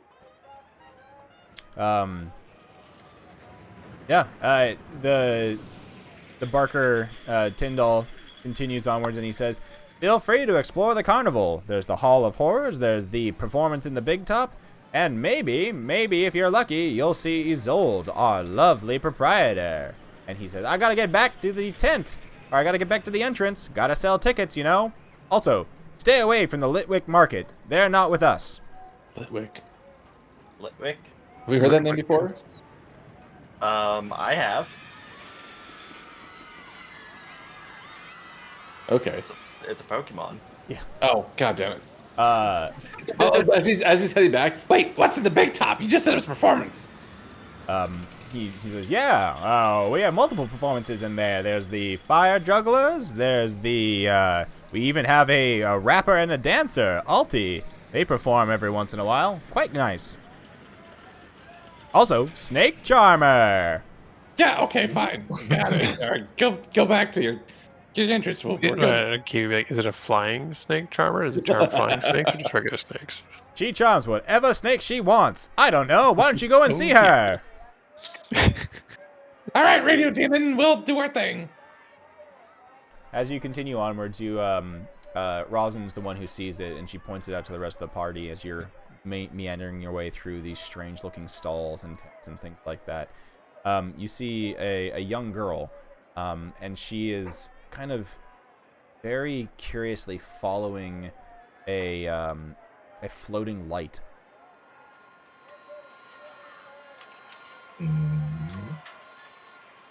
And it heads off to the outskirts. She follows it. It's heading off to the outskirts of the carnival towards what looks to be those stalls. And it's a small child, or like a child. It's a young woman. But like similar age to the ones who were kidnapped in the Feywild, or older, or yeah, sure. Okay. I seen Rosin going after her, and the concern as well is I would kind of probably tug on a couple of belt loops on whoever's in front of me. Wait, we're all pretty short. It'd be Kiwi. Kiwi's the one. I'd tug on your belt loop, and everyone goes, over there. Rosin's found something. Let's check it out. I saw you go though. So I'm concerned too. So I want to follow you. So you head off. You follow in that direction, quickly following what looks to be this young woman following this light, and it alights and disappears. As you see, it disappears into one of these little carts. And as you all get closer, you see that she's now talking to two hooded-looking individuals. They look eerily similar to some folks that you've spoken to before. These strange-looking, kind of pointy-teethed, dark, sallow-skinned creatures stand on what look to be little, like, apple boxes behind these stalls, and you can hear them talking in muffled voices to this girl who is perusing what looks to be some strange potions and, like, little, like, trinkets and things like that, talismans that are behind the counter. They remind us of what? I'm trying to place this. They remind you of the individuals who sold you the goggles and things like that from the weather balloon, the cloud balloon. Right. Okay. So these are the. Shit. They remind you, they look like them. So I would just Yeah. say, like, they look like them, but they are not them. They look like they would, you know, they're from the same species or whatever you would. Right. So I'm getting a WoW reference here, but these feel like the ethereals. Like we saw them somewhere else. Very like much, the traders. yeah. And then as we you see get them here. closer, you're able to overhear the conversation as one of the smaller ones is kind of peeking its little face over the edge of the counter and saying, You can get this wonderful little trinket here. It will give you the best of luck in anything that you do. Payment is quite simple. All we want from you is the ability for you to dream. Oh yeah, they're trading esoteric things again. Okay. Hard no. the little girl is like, I really like my dreams. That seems like a kind of a steep price. Can't I give you like a couple copper? Looks like Rosin's interrupting. okay. I guess Rosin would interrupt, but they also all see they see you arriving, and there is a immediate look of weird recognition from the two of these individuals as they look at, as you can very easily see them look at Kiwi and Voda, and they both say to each other, Scram, kid. Shop's closed. and they're just like, as they start like putting away their wares and things like that. Interesting. And they just start like closing things up. Yeah, I was gonna say the same thing that Roz is doing, is try to glean anything from inside details, items. Yeah, so things yeah, like- Rosin would look, and you would all see that there's like multiple little kind of like weird murky potion jars. There's strange trinkets and little talismans that hang on the wall behind them. All very much just like strange. They all look like they would belong at this dark carnival. Little knickknacks, paddywhacks, things like that. But like overall, nothing of like severe, nothing of like major note. Okay.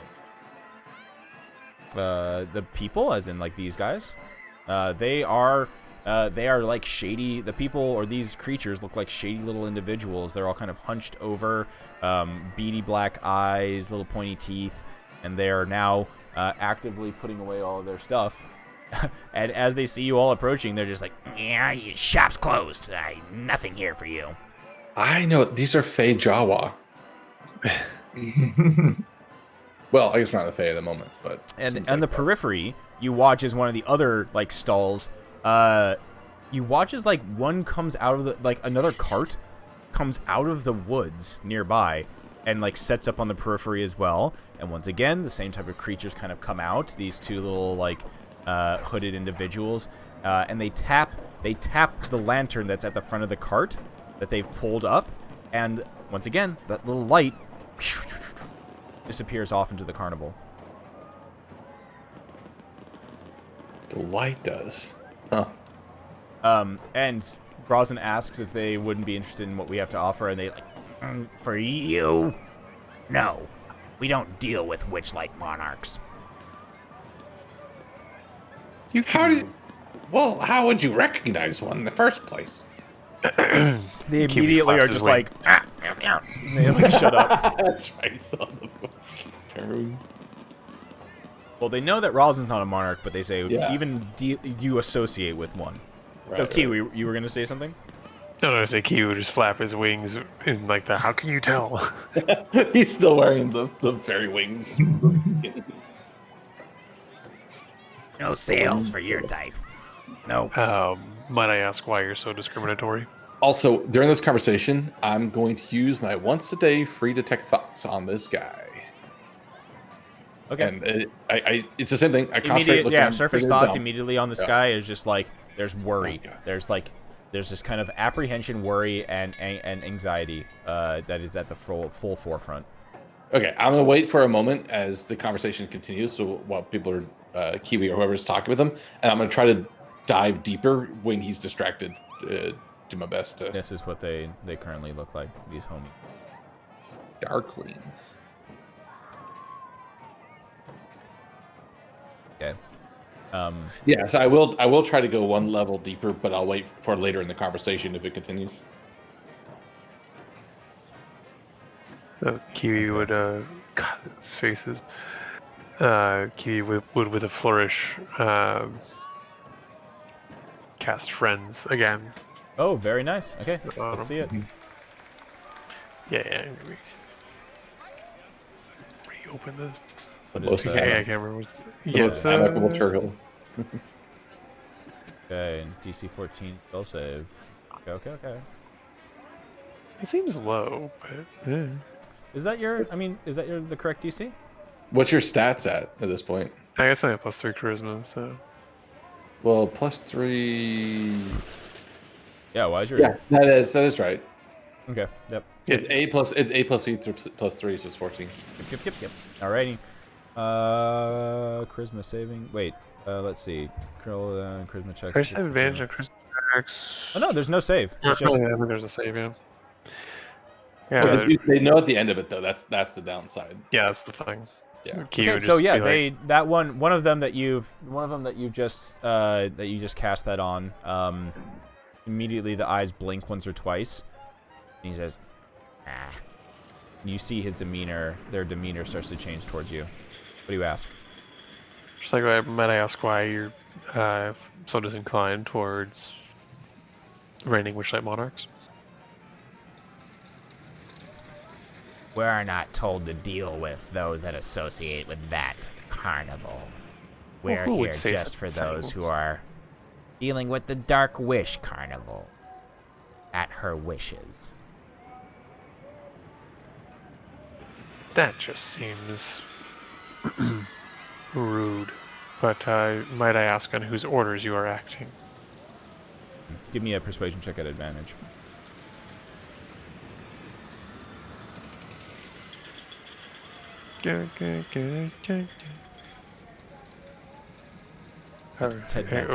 With advantage. Very nice. Okay, so this one they tap their foot against the stall. Ah, you seem nice. I am nice. Not supposed to tell you this, but we are here at the order of Her Majesty. We arrive wherever the Dark Wish Carnival goes. Part of our contract. But Lady you're not... Zyblina.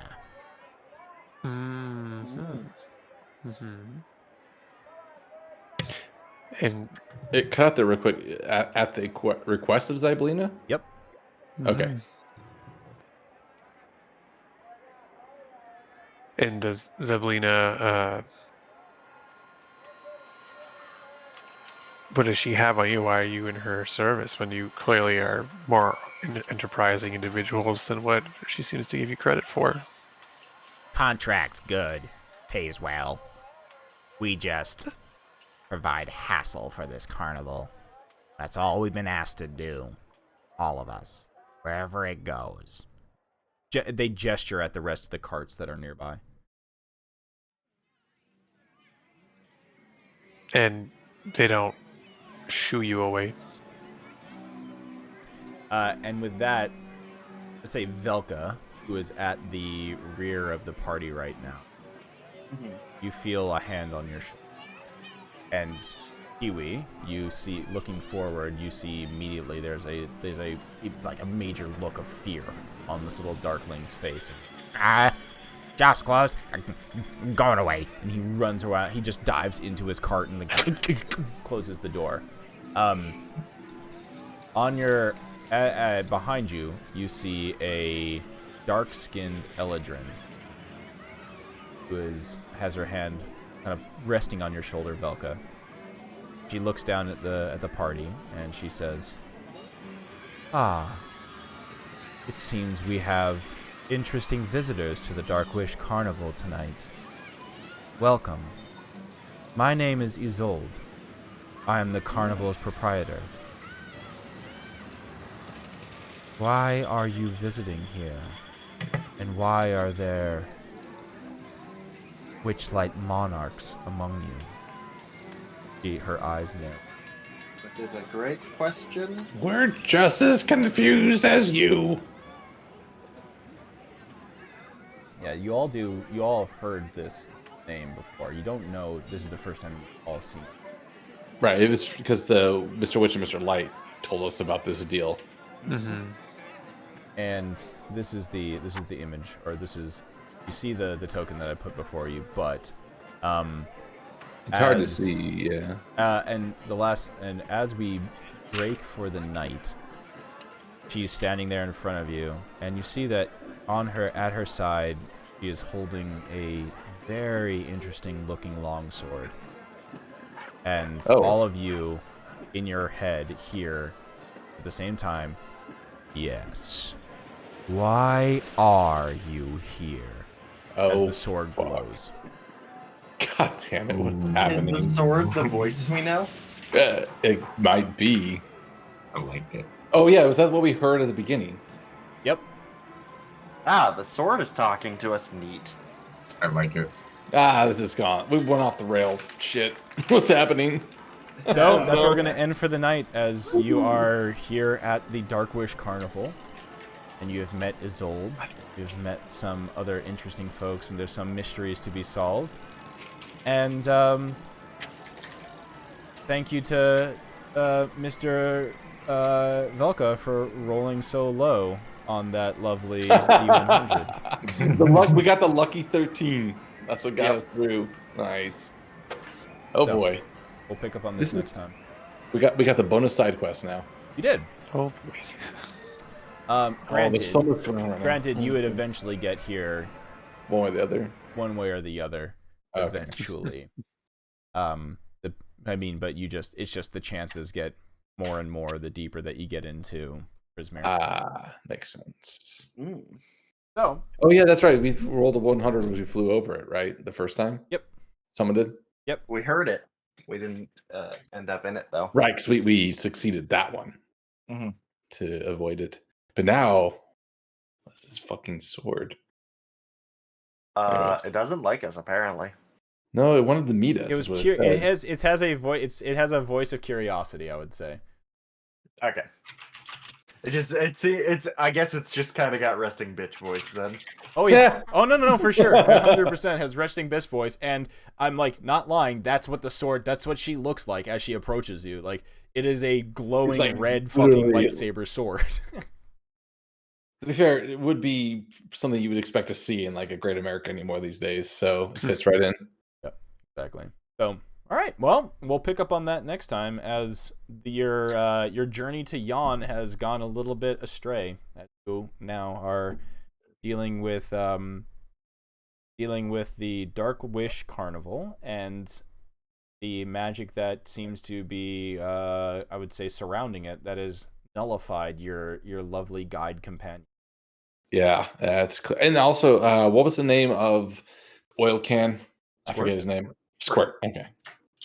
So, whatever is in this area has basically like nullified the I would say it's like the more like weird fey creatures that you've encountered. Your helpful companions. Because you would definitely recognize that those folks that are like managing that market that you just interrogated, absolutely fey creatures.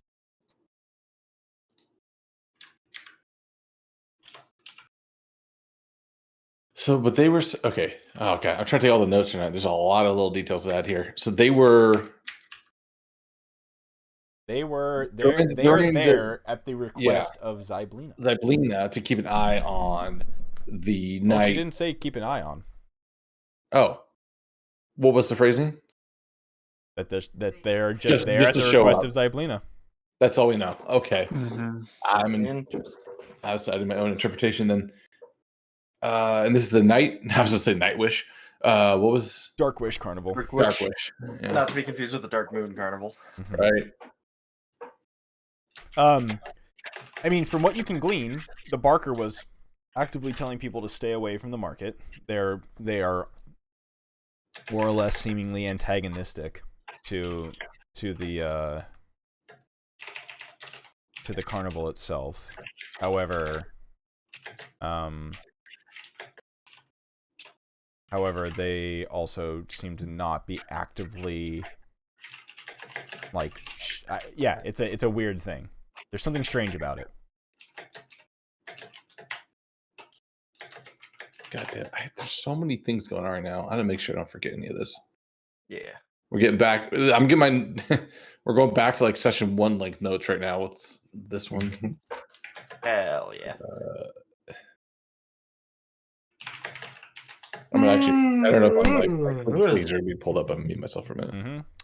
And also, this is one of those cool tie-ins where D&D has, or Wizards has tied in multiple supplements, because this is not part of the actual module.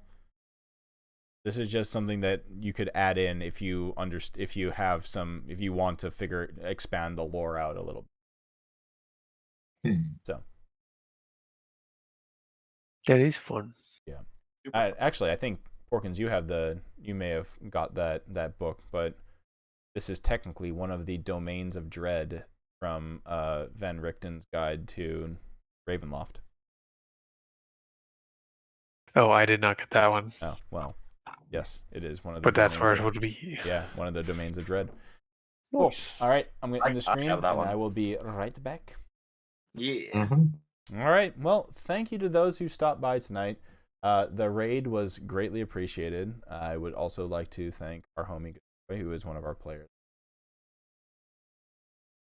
5 subs. But yes, thank you so much for the for Dork Tales for raiding us with 44 people. That was quite cool. Really, really appreciate that. If you did like it, drop a quick follow. We're streaming the Witchlight, the Wild Beyond the Witchlight on Tuesdays, and we also play on Wednesdays as well with a rotated group of people.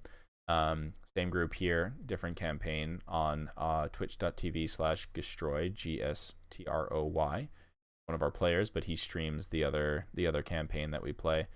If you did like it, like I said, drop that follow. You can find us on YouTube, YouTube at Scuznugget on YouTube, where you can see all the VODs of this campaign.